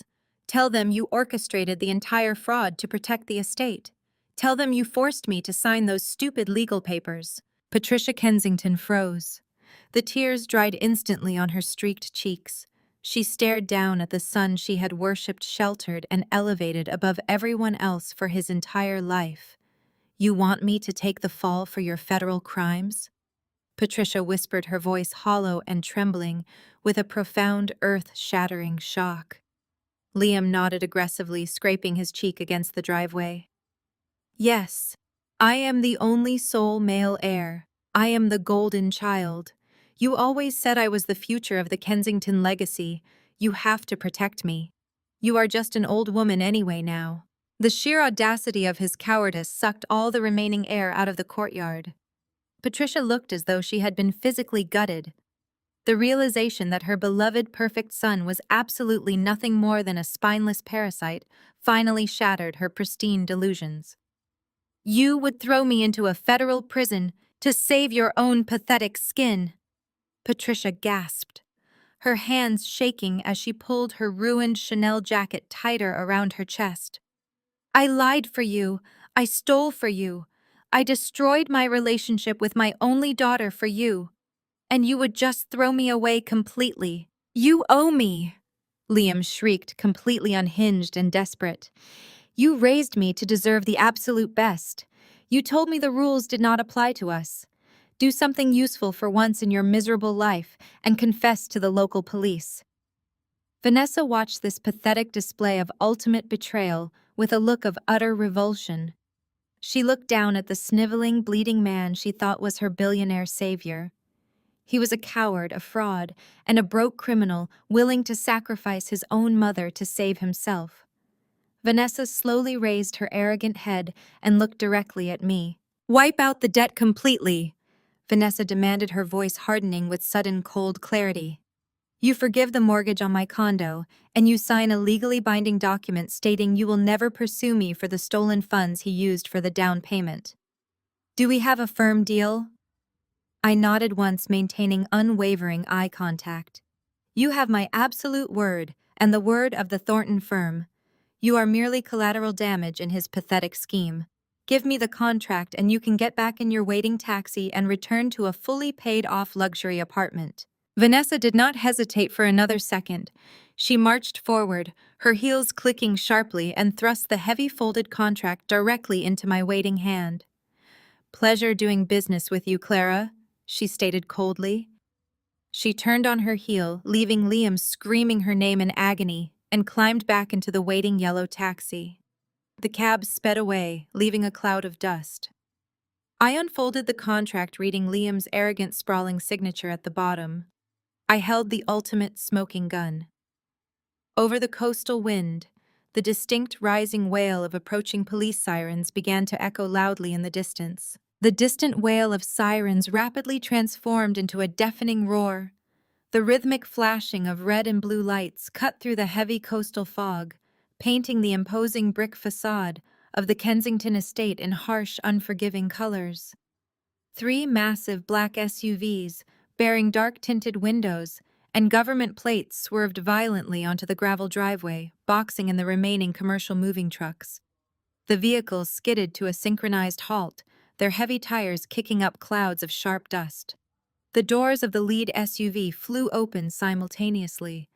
Men and women clad in dark tactical gear and navy windbreakers, emblazoned with the bright yellow letters of the FBI and the SEC, poured out, moving with terrifying practiced precision. They instantly formed a perimeter around the shattered remains of the Kensington family. A tall, broad-shouldered federal agent with steel-gray hair and a severely rigid posture stepped forward, his polished badge gleaming under the flashing emergency lights.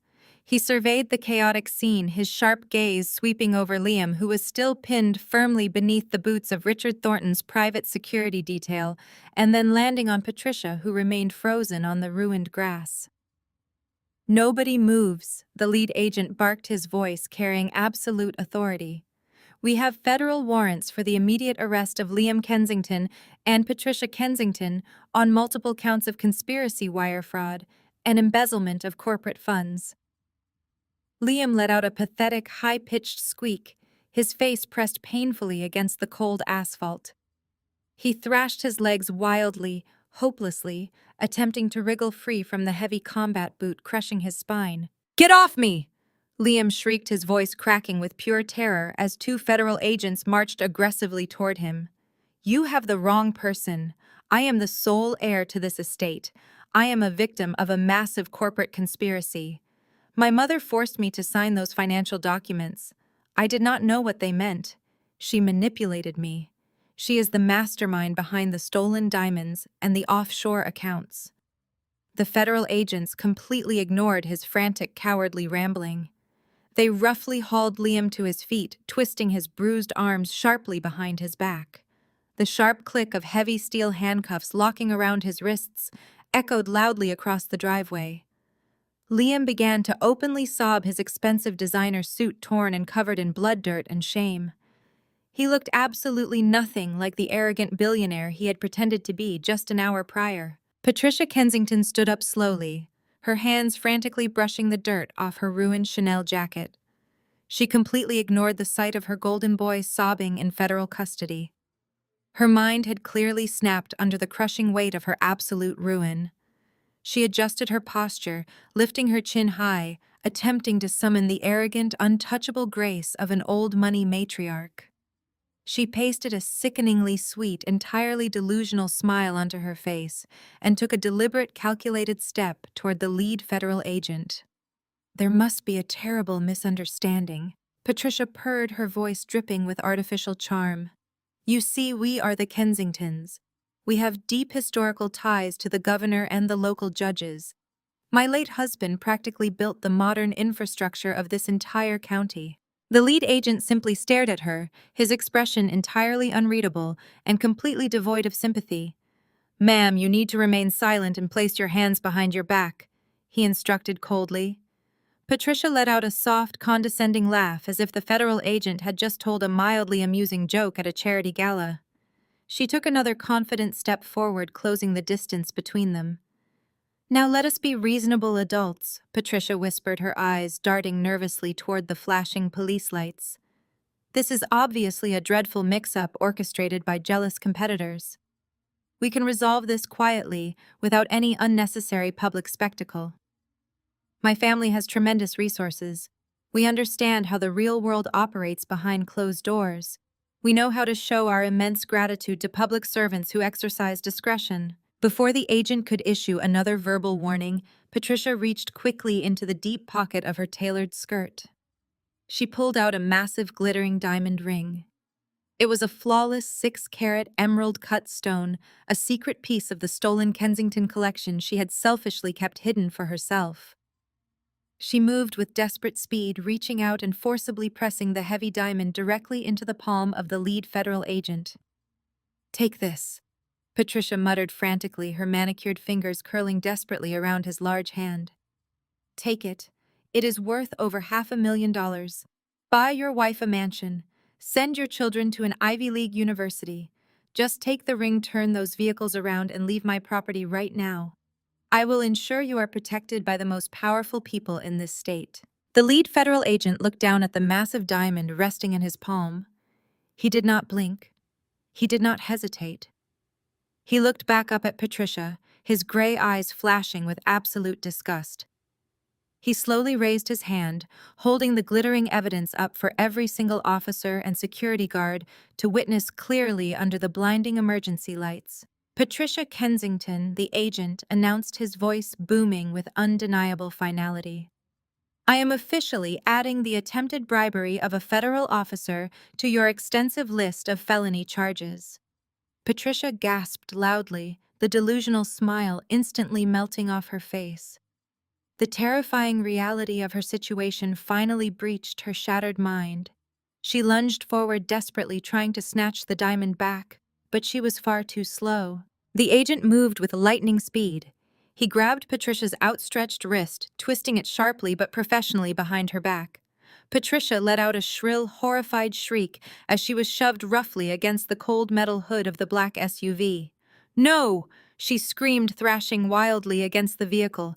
"You cannot do this to me. I am a Kensington. I belong to the elite registry." The harsh lights of the federal building were a stark contrast to the Kensington estate. I stood in the darkened observation room, arms crossed, watching the scene unfold through the soundproof glass of the two-way mirror.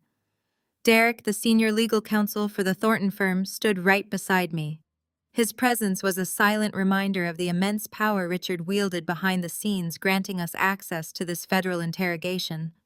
Derek tapped his pen, a gesture of quiet anticipation. On the other side of the glass, the interrogation room was deliberately stark. Gray walls, a heavy metal table, and 3 bolted-down chairs created an atmosphere of inescapable doom. Liam sat in the center chair, looking absolutely pathetic. His tailored suit was torn at the shoulder, stained with driveway gravel and dried blood. His expensive silk tie had been confiscated, leaving his collar hanging open. He was sweating profusely, his hands trembling on the metal table, still bound by heavy steel handcuffs. 2 federal agents sat directly across from him. The lead agent placed a thick, terrifyingly large file onto the table. The file dropped with a heavy thud that made Liam flinch violently. "We can do this the easy way, or the way that ends with you spending 30 years in a federal penitentiary." The lead agent stated, his voice a low rumble. "We have the forged contract you gave Vanessa. We have the offshore routing numbers. We have the recovered diamond necklace. You are looking at wire fraud, grand larceny, and conspiracy. You have absolutely zero leverage, Liam. The only currency you have left is cooperation." Liam swallowed hard, looking around the small room as if searching for a hidden exit. "I want immunity." Liam choked out, his voice cracking into a desperate whine. "I want full immunity and a guarantee of witness protection. I did not mastermind this. I am a victim of my family's toxic expectations." Derek let out a sharp, mocking breath beside me. "He is breaking before they even turn up the heat," Derek observed quietly. The second federal agent leaned forward. "We are not offering immunity," she said coldly. "We are offering you a chance to reduce a 30-year sentence to 15. Who orchestrated the theft of the Kensington diamonds? Who planned the wire fraud against Clara?" Liam did not pause to take a breath. He sold out his own mother with a speed that was genuinely breathtaking. It was Patricia Liam blurted out words tumbling over each other in pathetic desperation to save his skin. My mother planned the entire thing. She told me we were completely broke. She said Clara was a threat because she was asking questions about the estate finances. She forced me to steal the necklace and plant the box in Clara's luggage. She orchestrated the entire frame job. I did not want to do it. She made me. The lead agent raised a skeptical eyebrow. The diamonds are just the tip of the iceberg, Liam. We are looking at millions of dollars moving through offshore accounts. We are looking at systematic financial fraud. Are you telling me a 65-year-old socialite engineered a global money laundering operation all by herself? Liam leaned forward, his eyes wide. Yes, she is a monster. She has been doing it for over a decade. Liam insisted, his voice echoing loudly through our speakers. You have to look at the Kensington Hope Foundation. Everyone thinks it is a legitimate children's charity. It is a complete shell corporation. She set it up 12 years ago when my father first started losing money. She funnels all remaining estate assets through the charity to avoid federal taxes. She uses that tax-free money to fund her designer wardrobe and luxury vacations. She has been committing massive tax evasion for 10 years just to keep up the appearance that we are still billionaires. I stared through the glass, stunned. I knew the Kensingtons were corrupt, but exposing a decade-long tax evasion scheme involving a fake children's charity was a level of depravity I had not anticipated. Liam was handing the government a perfectly wrapped conviction on a silver platter. I have the ledger, Liam continued frantically. She keeps a secondary set of physical books hidden behind the wine cellar in the Hamptons house. It proves every single fraudulent transfer. I can give you the exact combination to the vault. Just promise me you will talk to the prosecutor. I will testify against her in open court. I will tell you everything she did. She ruined my life. She forced me to be this way. The heavy metal door to the interrogation room suddenly clicked open, making Liam jump in his chair. A third federal agent stepped inside, holding the door wide. Patricia Kensington was escorted into the room. Her pristine appearance was utterly destroyed. Her hair hung in frizzy strands around her pale face. Her makeup was smeared, and her hands were securely cuffed in front of her. But it was her eyes that caught my attention. They were wide, bloodshot, and burning with unadulterated hatred. The lead agent gestured to the empty chair. Have a seat, Mrs. Kensington. I believe you have been listening to the audio feed in the adjacent holding room as requested. Patricia stood rigidly, towering over her cuffed son. Liam shrank back into his metal chair, pressing his spine against the cold steel. Mom, Liam whimpered, his voice trembling with sheer terror. I had to tell them. They were going to lock me up forever. You understand, right? I am the future of the family. Patricia let out a feral snarl. You spineless worm, she spat, her voice venomous. I committed felonies to ensure you never worked a day in your pathetic life, and you sell me to the federal government to save yourself. You are an embarrassment to the Kensington name. I will give them the passwords to your secret Cayman accounts. I will bury you in federal prison. The panoramic glass walls of my corner office at Thornton Venture Capital offered an unobstructed view of the Manhattan skyline. Sunlight reflected off the polished mahogany desk where I sat reviewing the final asset liquidation reports for the Kensington estate. The federal indictments had completely dismantled Patricia and Liam's lives, leaving a void where their empire once stood. A sharp knock on the heavy frosted glass door broke my concentration. My assistant, a highly efficient woman named Sarah, stepped into the room with a look of profound distaste. She held a cheap plastic visitor badge. There is a woman in the lobby demanding to see you, Sarah said, adjusting her dark-framed glasses. She lacks an appointment and looks entirely unhinged. She claims her name is Beatrice Kensington. I leaned back in my leather ergonomic chair, allowing a slow, calculated smile to touch my lips. Send her in, I instructed calmly. The heavy door swung open moments later. Beatrice stepped hesitantly onto the plush gray carpet. The transformation was genuinely staggering. The arrogant, untouchable Kensington princess who had once mocked my clothing and sneered at my background was completely gone. Her designer clothes hung loosely on her thinning frame. The pristine blonde blowout she used to spend hours maintaining was pulled back into a messy, greasy knot. She clutched a crumpled manila folder against her chest like a physical shield. The sheer desperation radiating from her posture filled the pristine office with a pathetic, nervous energy. I gestured casually to the sleek black chair positioned directly across from my desk. "Have a seat, Beatrice. To what do I owe the pleasure of this unexpected visit?" Beatrice practically collapsed into the chair, her shoulders slumping in total defeat. She did not attempt to summon her old haughty demeanor. The federal raids had clearly stripped away every ounce of her manufactured pride. "Clara," she began, her voice cracking with a raw, desperate edge. "I have absolutely nothing left. The government seized the family bank accounts. Patricia and Liam are sitting in federal holding cells awaiting trial. My credit cards are entirely frozen. The landlord locked me out of my luxury apartment yesterday morning because the rent check bounced. I slept on a bench inside Grand Central Station last night." I stared at her impassively, refusing to offer a single shred of sympathy. "You built your entire identity on wealth you did not earn," I stated coldly. "Now the money is gone, and you are finally facing the real world."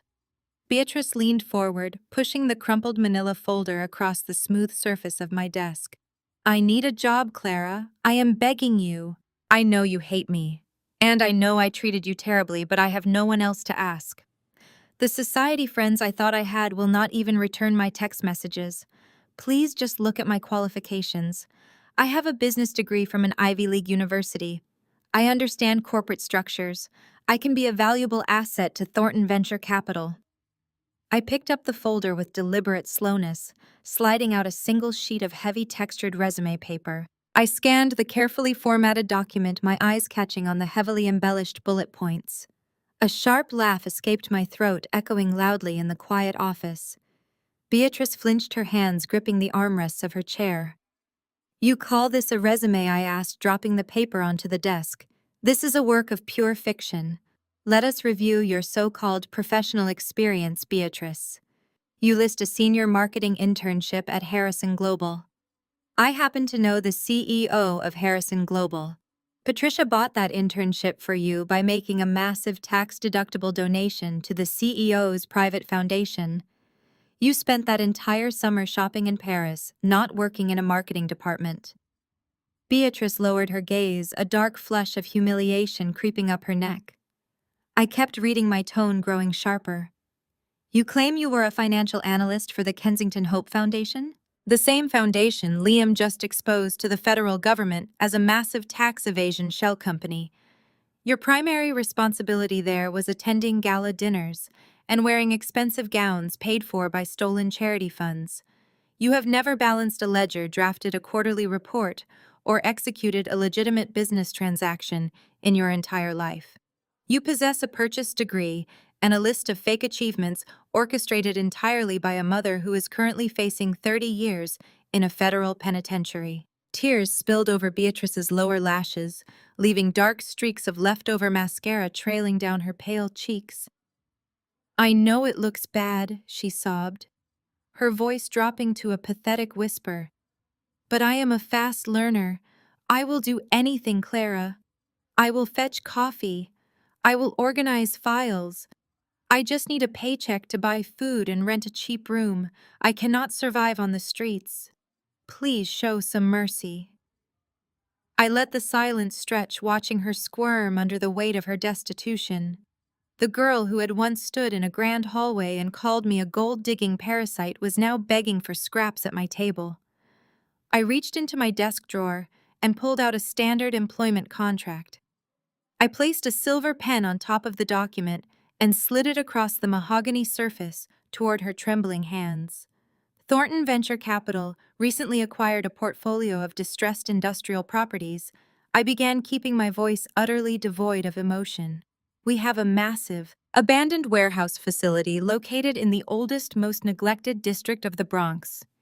It requires immediate intensive manual labor before the demolition crews arrive." Beatrice looked up, a glimmer of desperate hope flashing in her tear-filled eyes. You are offering me a property management position, she asked, reaching eagerly for the silver pen. I am offering you a junior janitorial position, I corrected sharply. Beatrice stared at the contract. She signed the humiliating document to avoid starvation. Beatrice's hand shook violently. She signed her name on the dotted line. The scratch of ink echoed in the quiet office. Desperation had consumed her arrogant pride. She slid the contract back across the desk, her eyes fixed on her shoes. I snatched the document. Sarah escorted a weeping Beatrice out, handing her work gloves and a bucket on her way to the service elevator. I watched the door click shut, feeling closure. The reckoning was waiting across town. I checked my watch and smoothed my tailored navy suit. It was time to witness the final destruction of the Golden Boy. My driver navigated the Manhattan traffic, pulling up to the steps of the federal courthouse just before 2 in the afternoon. I walked past the metal detectors and rode the elevator to the 5th floor, entering the gallery of courtroom 4B as the doors swung open wide at the front. Liam Kensington was escorted into the room by 2 marshals. The transformation from billionaire venture capitalist to federal inmate was jarring. He wore an oversized orange prison jumpsuit that washed out his pale complexion. His hands were shackled to a chain around his waist, forcing him to shuffle awkwardly toward the defense table. Yet, despite his humiliating circumstances, Liam attempted to straighten his posture. He shook out his shoulders, ran a hand through his messy hair, and plastered on the trademark Kensington smile. He was preparing to deliver the performance of his life. The federal judge, a stern woman with zero patience for theatrics, took her seat at the elevated bench. She read the charges aloud, detailing the tax evasion scheme, the wire fraud, and the conspiracy charges resulting from his mother's fake foundation. When asked to speak regarding bail, Liam stood up. He leaned toward the microphone, turning on the charm that had manipulated investors, board members, and me for years. Your Honor. Liam began, his voice dripping with practiced sincerity. I stand before you today, a deeply humbled man. I was completely manipulated by my mother, Patricia. She controlled the finances, the accounts, and my worldview. I was blind to the illegal activities she was conducting through the foundation. I only signed the documents she put in front of me because I trusted her. I know now that I was foolish and naive. But I am not a criminal. I am a victim of a toxic family dynamic. He paused, letting his words hang in the courtroom, attempting to look like a heartbroken son betrayed by his own flesh. I am begging the court for bail so I can begin to rebuild my life and make amends. Liam continued, his voice trembling on cue. I want to stay here in the city. I want to cooperate fully with federal investigators to unravel my mother's offshore accounts. I have deep ties to this community. I am not a flight risk. I am a man seeking redemption. Please allow me to fight these charges from the outside world. I sat still in the second row of the gallery, listening to his display of manufactured innocence. He had not changed at all. He was still the same coward who had framed me for stealing a necklace just to save his own skin. He still believed he could talk his way out of any consequence by shifting the blame to the nearest target. I shifted my gaze away from Liam and looked toward the prosecution table. The lead federal prosecutor, Davis, glanced over his shoulder. I met his eyes and gave a subtle nod. Davis stood up, adjusting his glasses. Your Honor, the prosecution strongly objects to bail, Davis announced, his voice booming across the courtroom. Mr. Kensington claims he is a victim seeking redemption, but his recent actions tell a different story. Davis pulled a document from his briefcase and approached the bench, handing it directly to the judge. We obtained this financial record less than 2 hours ago. It is a transaction receipt from a hidden cryptocurrency wallet disconnected from the seized Kensington family assets. Liam went still at the defense table. The fake smile vanished from his pale face, replaced by a look of terror. What exactly is this document? The judge asked, reading over the provided paper. That right there is a confirmed purchase receipt, Davis stated. Late last night, using a burner phone smuggled into the holding facility, the defendant accessed his hidden crypto wallet. He liquidated $300,000 and purchased a private, untraceable charter flight. The flight is scheduled to depart from a private airstrip in New Jersey tonight at midnight. The destination is a remote territory in Belarus, a country that has no extradition treaty with the United States. He was never planning to cooperate. He was planning to run. The courtroom erupted into a murmur. The judge slammed her gavel down onto the block, the sharp crack echoing like a gunshot. "Silence in my courtroom," she barked, glaring down at Liam with pure disgust. "Mr. Kensington, you stand before this court claiming to be a victim while actively attempting to flee federal jurisdiction using hidden assets. You have demonstrated a disregard for the law and a lack of character. Your charming facade is useless here. Bail denied. Remanded to federal custody." The two marshals grabbed Liam by his shoulders, hauling him away from the defense table. Liam snapped. The charming banker routine dissolved, leaving behind a feral, terrified animal. "No," he screamed, his voice cracking as he thrashed against the marshals. "You cannot send me back there. I will not survive in federal prison. Clara, tell them. Tell them I am innocent."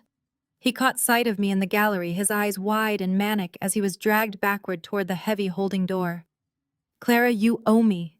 We were going to be married." I sat entirely motionless, quietly watching the heavy metal door slam shut behind him, abruptly cutting off the last of his desperate, truly pathetic screams forever. The echoing slam of the heavy federal holding door sealing Liam's fate was a sound Patricia Kensington would never forget, yet she possessed a survival instinct forged in the fires of high society ruthlessness.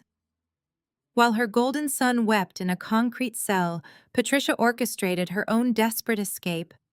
The federal judge had set her bail at an exorbitant $10 million a sum the frozen Kensington accounts could not legally satisfy.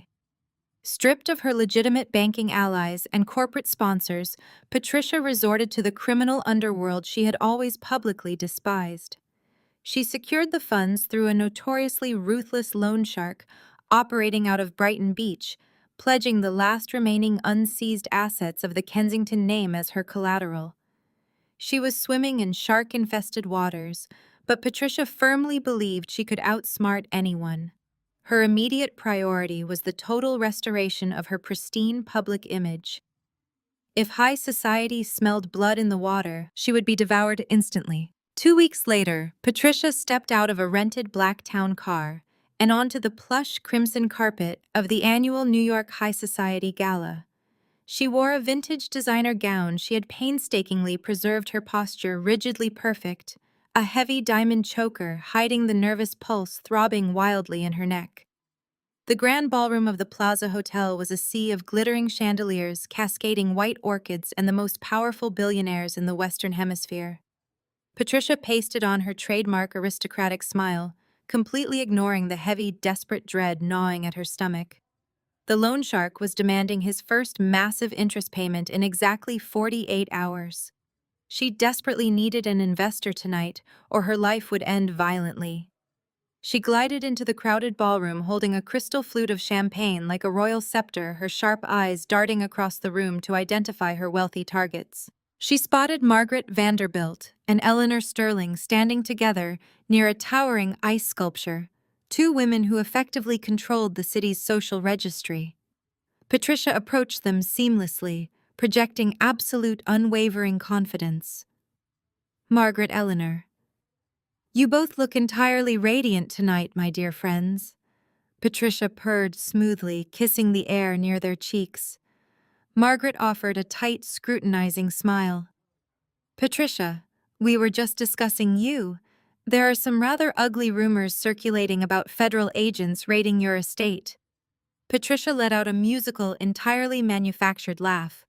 "You know exactly how the media exaggerates, Margaret. It was a simple misunderstanding regarding a minor tax discrepancy with one of our offshore charity branches. The corporate lawyers cleared it up in a single afternoon. Liam is actually scouting luxury properties in Europe right now." In reality, Liam was eating terrible food in a bright orange federal jumpsuit, but Patricia lied with the ease of a seasoned sociopath. She leaned in closer, dropping her voice to a conspiratorial whisper. "Between us, the Kensington firm is about to finalize the most lucrative real estate acquisition in our entire history. We are purchasing a massive block of commercial high-rises in the financial district. It is a multi-billion-dollar venture that will completely redefine the Manhattan skyline. Eleanor raised an elegantly plucked eyebrow. Is that so? We heard Richard Thornton was aggressively buying up distressed properties across the eastern seaboard. I assumed the Kensington firm was permanently downsizing. Patricia tightened her grip on her champagne flute until her knuckles turned stark white. Richard Thornton is a dinosaur relying on outdated venture capital strategies, Patricia scoffed smoothly.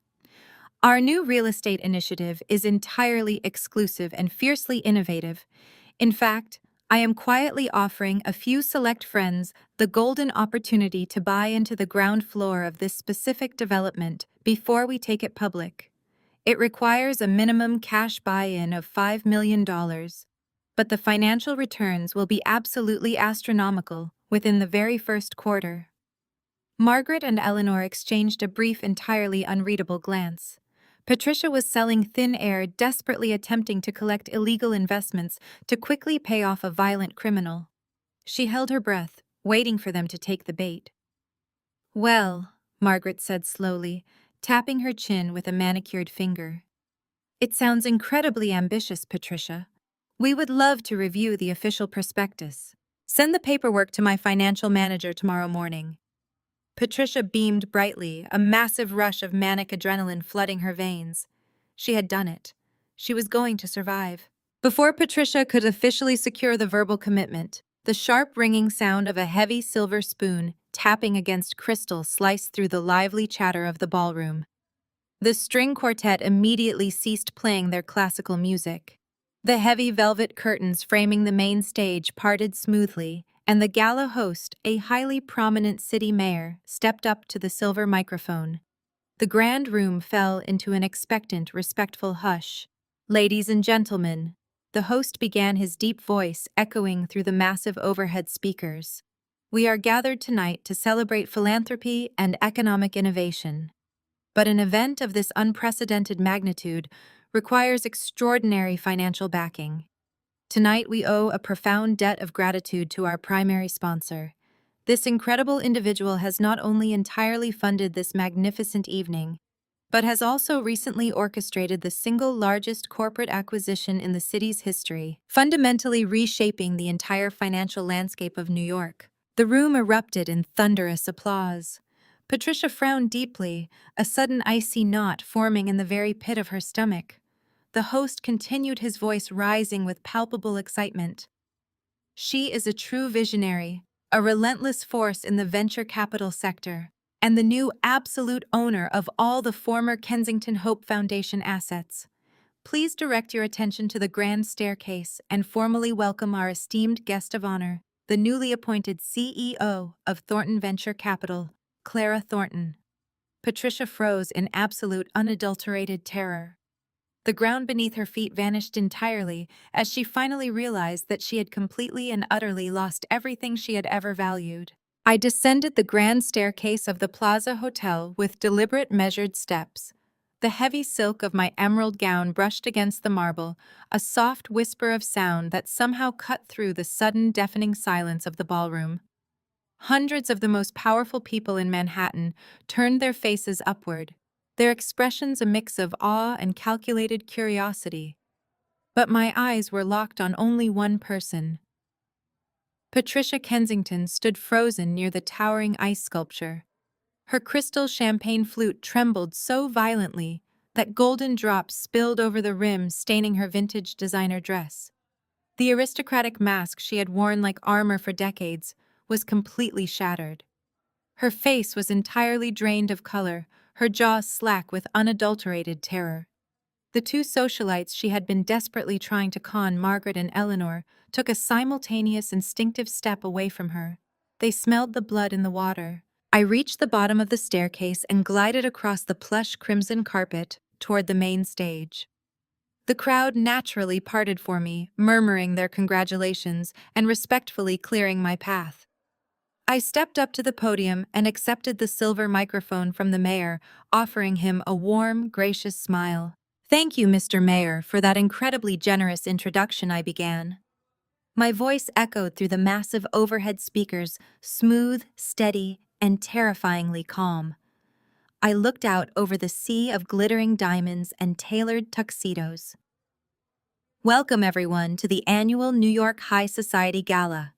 We are gathered here tonight under the banner of philanthropy, a word that holds profound weight in our current economic climate. When I acquired the assets of the former Kensington Hope Foundation, I discovered that charity had been grossly misrepresented. It had been used as a shield for greed, a front for exploitation, and a tool for the privileged to mask their corruption. I paused, letting the heavy silence stretch across the grand ballroom. I decided that under the Thornton Venture Capital umbrella, our philanthropic initiatives would be entirely transparent. We are going to focus on genuine destitution. We are going to help those who have absolutely nothing left. I let my gaze slowly sweep the room before stopping directly on Patricia. She looked as though she might collapse. Her breath came in shallow, frantic gasps. And for this new direction, I must give credit where credit is due. I continued, my voice dripping with lethal grace. I was deeply inspired by a woman who is actually in this room tonight. Someone who recently taught me the true, staggering reality of sudden poverty. A woman who just moments ago was graciously offering her friends a ground-floor investment in a multi-billion-dollar real estate acquisition. I gestured smoothly toward the back of the room. Please direct your attention to the main presentation screen. I would like to publicly thank Patricia Kensington for inspiring my new charitable housing initiative.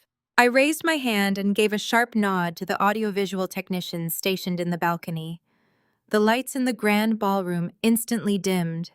A massive high-definition projector flared to life, casting a blinding white square across the entire back wall of the plaza. A heavily redacted but unmistakably official government document materialized on the screen. It was 20 feet tall and impossible to ignore. The bold black letters at the top of the form read, State of New York, Department of Social Services. Directly beneath that, highlighted in bright yellow, was the applicant name, Patricia Kensington. A collective gasp ripped through the ballroom. The sound of 500 wealthy socialites simultaneously sucking in their breath created a localized vacuum in the grand space. Whispers erupted immediately, spreading like wildfire across the tables. I kept my voice perfectly even as I narrated the projected image. As you can clearly see, this is a freshly approved application for Section 8 government-subsidized housing. If you direct your attention to the second page, you will also notice the finalized approval for the Supplemental Nutrition Assistance Program, more commonly known as food stamps. Patricia Kensington is currently receiving exactly $290 a month to prevent her from starving. The silence that followed was absolute. It was a heavy, suffocating quiet that pressed down on Patricia from every direction. The woman who had just boasted about reshaping the Manhattan skyline was now publicly exposed as a destitute ward of the state. I watched as Margaret Vanderbilt literally turned her back on Patricia, raising a hand to shield her face, as if poverty were a contagious disease. Eleanor Sterling subtly signaled a waiter to take her drink, completely ignoring Patricia's presence. Patricia stood entirely alone, isolated in a pocket of profound, devastating humiliation. Her hands shook violently. She looked frantically around the room, her mouth opening and closing like a suffocating fish, but no words came out. The illusion of her wealth, the very foundation of her entire identity, had been vaporized in front of the only people whose opinions she valued. I did not yell. I did not gloat. I simply delivered the final fatal blow with surgical precision. It takes immense courage to accept government handouts when your son is sitting in a federal penitentiary awaiting trial for tax evasion, I said, my voice echoing in the quiet room. It takes even more courage to attend a charity gala wearing a vintage gown while borrowing money from a Brighton Beach loan shark. I hope the food stamps bring you comfort, Patricia. You have certainly earned them. Patricia let out a strangled, pathetic whimper. She dropped her champagne flute. The crystal shattered against the marble floor. Before she could attempt to run, the gala host stepped forward, taking the microphone from my hand. He looked down at Patricia with absolute disdain. Mrs. Kensington, the host, announced, his voice booming over the speakers. Your lifetime membership is officially revoked on the spot. Security will now escort you out immediately. 6 months dissolved the last remaining fragments of the Kensington dynasty into absolute dust. The massive federal courthouse in Lower Manhattan felt bitterly cold and completely unforgiving in the dead of winter. The media circus outside was truly deafening, a swarm of cameras eager to capture the final chapter of a spectacular fall from grace. Inside, the mahogany benches were packed with spectators, journalists, and former victims of the Kensington Empire. I sat in the second row, my posture perfectly straight, my expression an unreadable, emotionless mask. I wore a tailored charcoal suit projecting the quiet authority of a woman who had successfully navigated a treacherous storm and emerged victorious. Patricia Kensington sat at the defense table. The 6 months since her public humiliation at the Plaza Hotel had aged her a decade. The designer silk suits were gone, replaced by a drab beige pantsuit and unkempt graying hair. She stared blankly at the polished wood, her hands trembling slightly as she clutched a crumpled tissue. Beside her, Liam looked utterly defeated. The golden boy of venture capital was unrecognizable. He had lost significant weight, his cheekbones jutting out sharply beneath pale, sickly skin. His prison-issued jumpsuit hung loosely on his frame. He kept his eyes glued to the floor. The federal judge looked down at the defendants with absolute disdain. The prosecution had laid out irrefutable evidence of offshore accounts, forged charitable donations, elaborate bribery schemes, and the horrific exploitation of vulnerable investors. The judge described their actions as a parasitic drain on the community and a disgraceful abuse of privilege. When the time came for sentencing, the silence in the courtroom was absolute. Patricia was ordered to stand. She rose on shaking legs, requiring her attorney to support her elbow. For tax evasion and bribery, the judge sentenced Patricia Kensington to 5 years in federal prison.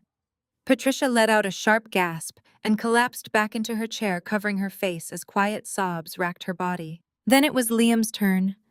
Because of his attempted flight risk and his direct role in the fraudulent venture capital portfolios, the prosecution had shown zero mercy. Liam was forced to take a brutal plea deal to avoid a potential 30-year sentence.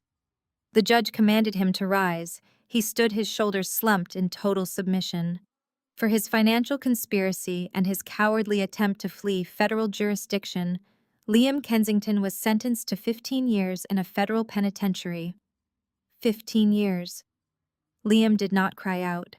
He simply nodded his head, a broken man accepting his absolute destruction. The marshals moved in immediately, securing handcuffs around Liam's wrists. As they turned him to face the aisle, his sunken eyes scanned the gallery and locked onto mine. There was no arrogance left in his gaze, no manipulative charm. There was only a hollow emptiness. I held his stare without blinking, offering no sympathy and no forgiveness. The debt had been paid in full. I watched impassively as the marshals escorted him out of the courtroom and into the penal system.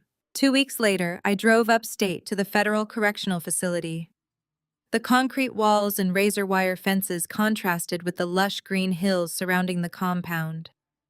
I walked through the security checkpoints and took my seat in the sterile, heavily monitored visitation room.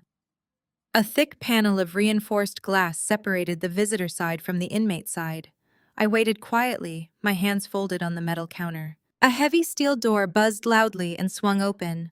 A guard led Liam into the small booth opposite mine. He wore a standard-issue khaki uniform, his hair buzzed short, his face bruised by the harsh reality of prison survival. He sat down and picked up the black plastic telephone receiver attached to the wall. I picked up my receiver, holding it to my ear. The line crackled with static. "Clara," Liam whispered. His voice was incredibly raspy, sounding like a man who spent his nights screaming into the dark. "Thank you for coming. I did not think you would actually show up." I looked at him calmly. "I am only here for closure, Liam. I need to close this chapter of my life permanently." Tears welled in his sunken eyes, spilling over his pale cheeks. He pressed his free hand against the glass, his fingers trembling violently. "I am so sorry, Clara," he sobbed, his voice breaking into pathetic pieces. I am sorry for everything I did to you. The lies, the frame job, the cruelty. I was terrified of my mother and losing the money. I was a coward. I know that now. Every day in this cage, I think about how I destroyed the best thing that ever happened to me. I listened to his weeping without emotion. He was begging for absolution, searching for comfort in the hell he had built for himself. Please, Clara. Liam begged, his voice dropping to a desperate, breathless plea. Tell me the truth. Before the money, before the foundation, before the betrayal. Did you ever truly love me? I looked at the broken, weeping shell of a man sitting across from me. I thought about the terrified girl I used to be, who had desperately sought validation in a world designed to crush her. I thought about the empire I now commanded. I leveled my gaze into his eyes and delivered the absolute truth. I loved the man you pretended to be. I stated, my voice perfectly steady and devoid of all warmth. You loved the victim you thought I was. We were both frauds, Liam, but only one of us was a survivor. I placed the heavy plastic receiver back onto the cold metal cradle, cutting off his frantic, sobbing protests. I slowly stood up, smoothed the front of my tailored jacket, and turned my back on him. I walked out of the heavy visitation room and into the hot, bright, blinding sunlight, leaving Liam Kensington trapped in the dark forever. The press conference at Thornton headquarters was a spectacle of modern corporate dominance. Hundreds of journalists, financial analysts, and industry leaders packed the massive glass atrium, their cameras flashing. I stood backstage, feeling the weight of the moment. The stage was set, with a sleek acrylic podium flanked by towering digital screens displaying the newly rebranded Thornton Venture Capital logo. The room buzzed with anticipation. The financial world knew a massive shift was coming, but they had no idea of the magnitude. My pulse remained perfectly steady. There was no fear left in my veins, only cold, calculated ambition. I had dismantled the foundation of my past and was now preparing to lay the cornerstone of my undisputed empire.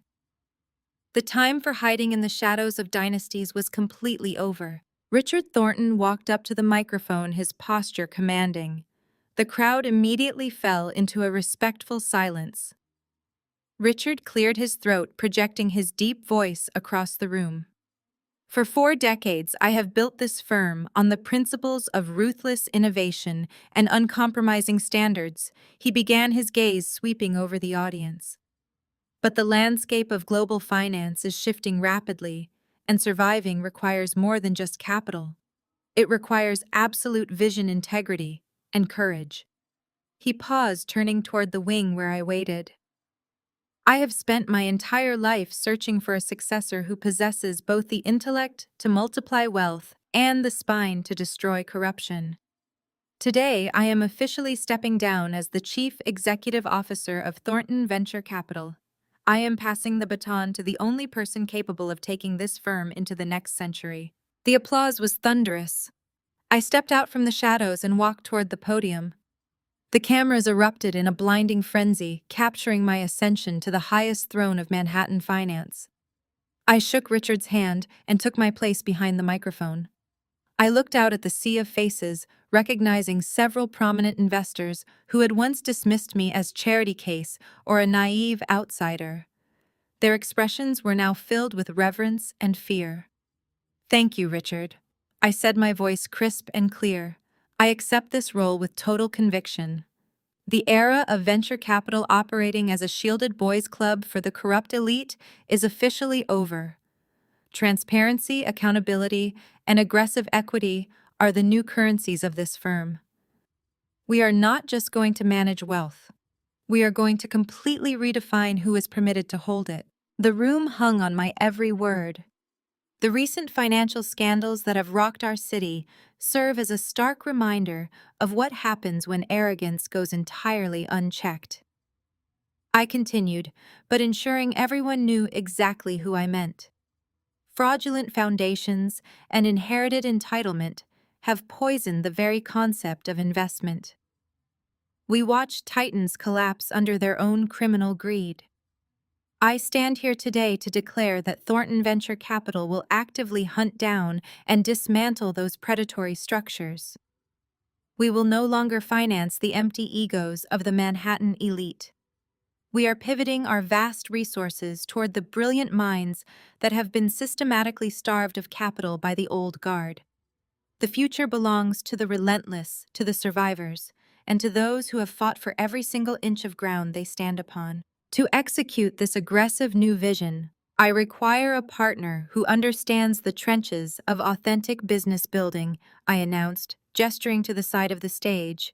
Please welcome my new co-chairman and the managing partner of our latest initiative, Derek Vance. Derek strode onto the stage, exuding quiet confidence. He wore a charcoal suit, his presence commanding instant respect. He had been instrumental in helping me secure my initial independent investments, proving his loyalty and brilliance while I navigated my previous life. Derek took his place beside me at the podium, offering the crowd a sharp, professional smile. Clara and I share a unified philosophy, Derek stated, his voice resonating with authority. We believe that true market disruption comes from those who have been historically underestimated. That is why we are here today to announce a fundamental shift in how this firm deploys its capital. Derek tapped a button on the console, and the massive digital screens behind us shifted to display our new initiative. Today, Thornton Venture Capital is officially launching a dedicated $500 million fund, I proclaimed, watching shock ripple through the financial journalists. This specific fund is dedicated to supporting minority entrepreneurs, brilliant innovators from disadvantaged backgrounds, and individuals who have been directly victimized by corporate financial fraud. We are actively bypassing the traditional Ivy League pipelines and the country club networks. We are seeking out the hungry, the driven, and the brilliant minds that the old establishment attempted to crush. If you have been stolen from by legacy institutions, if your ideas have been buried by inherited wealth, Thornton Venture Capital is now your primary arsenal. We are arming the underdogs. The media scrambled to type quotes the magnitude of the $500 million commitment, sending shockwaves through the room. We are pairing this financial backing with elite legal support, Derek added, leaning into the microphone. Any entrepreneur funded by our new initiative will receive comprehensive protection against predatory acquisitions and corporate espionage. We are building an impenetrable fortress around our partners. We know exactly how the old dynasties operate. We know their tactics, their manipulation, and their deceit. We have dismantled those operations before, and we will do it again. Our capital will serve as both a sword and a shield. We are completely changing the rules of engagement in Manhattan.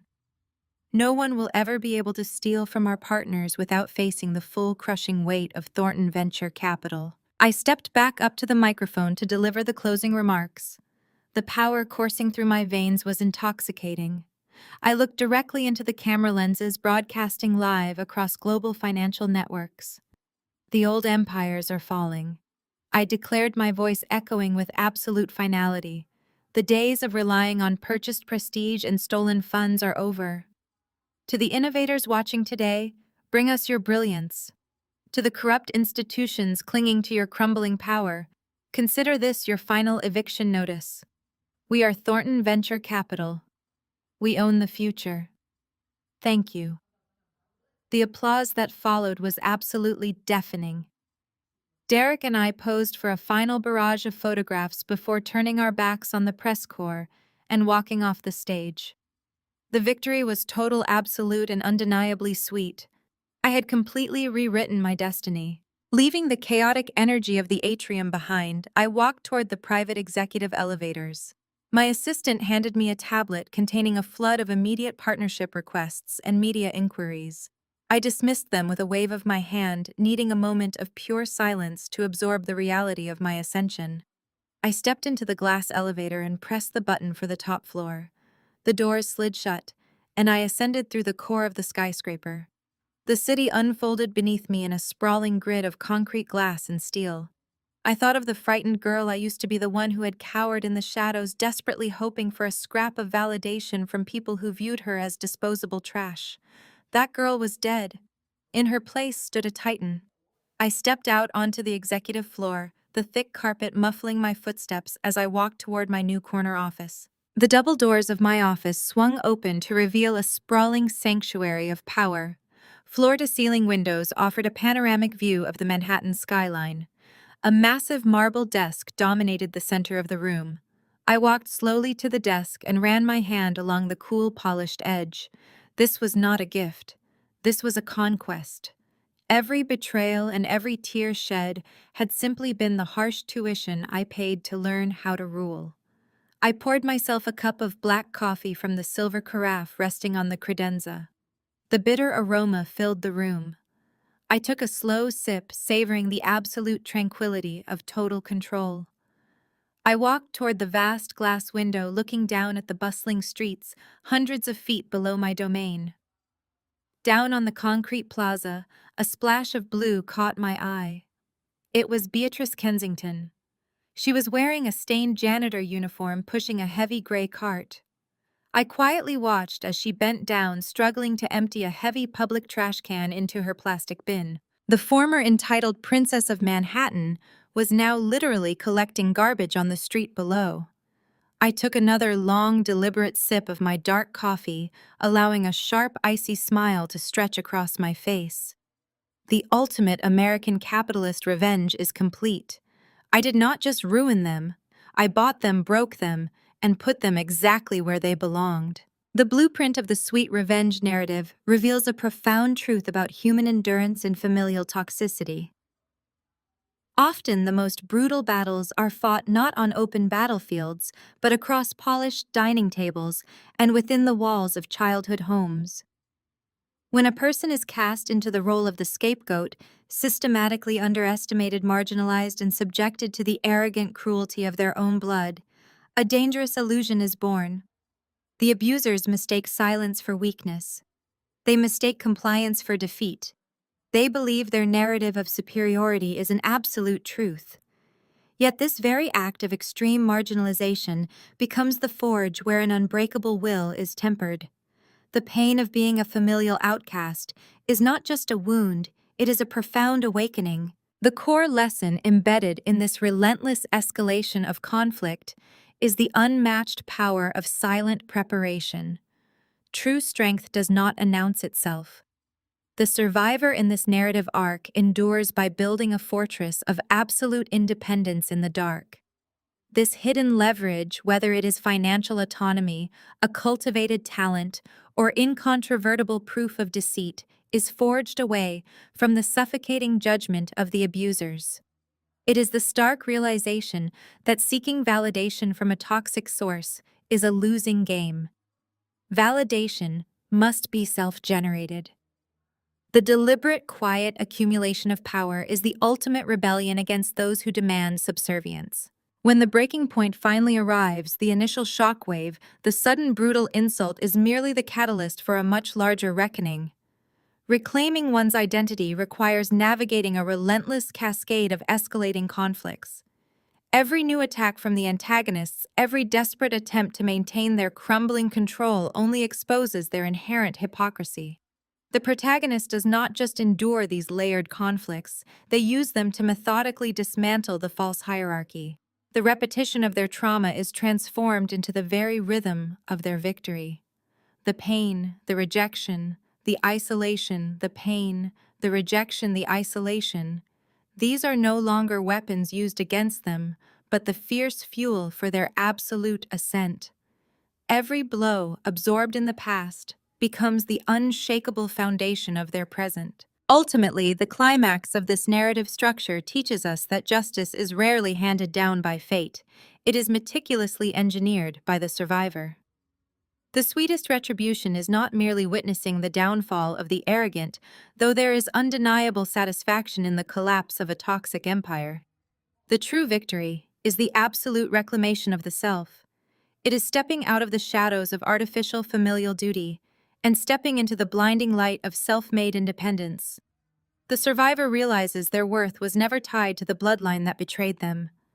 They broke the cycle, redefined their existence, and claimed a life that is entirely unapologetically their own. Share your thoughts below. Have you ever had to silently build your own strength to overcome the expectations of those who severely underestimated you?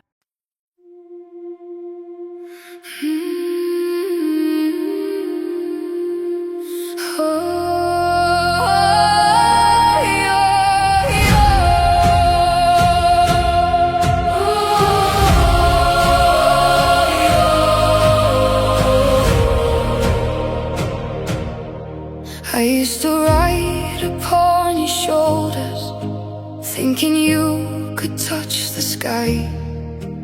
Every road felt less uncertain when I saw the world through your eyes. You were stronger than the mountains, taller than the northern pines. And when the winter winds were coming, you would stand between them and I. Time kept moving like the river, years slipped slowly out to sea. But no matter where life took me, you were always part of me. I am my father's daughter, in every step I take, in every time I choose to stand. When it's easier to break, I carry your courage in my heart, your fire inside my soul. And though the years keep moving on, your love still leads me home.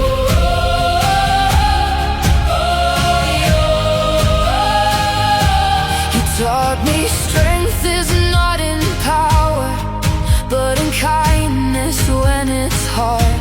You taught me how to keep on going when the road grows cold and dark. Every lesson, every story, every laugh around the flame lies within me like an echo, calling softly through my name. And when I face my greatest battles, when I feel I can't go on, I can hear your voice beside me saying, child, you're stronger than you know.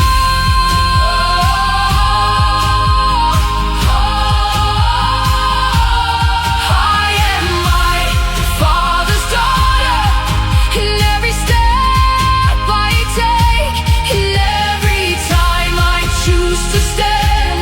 When it's easier to break, I carry your courage in my heart, your fire inside my soul. And though the years keep moving on, your love still leads me home.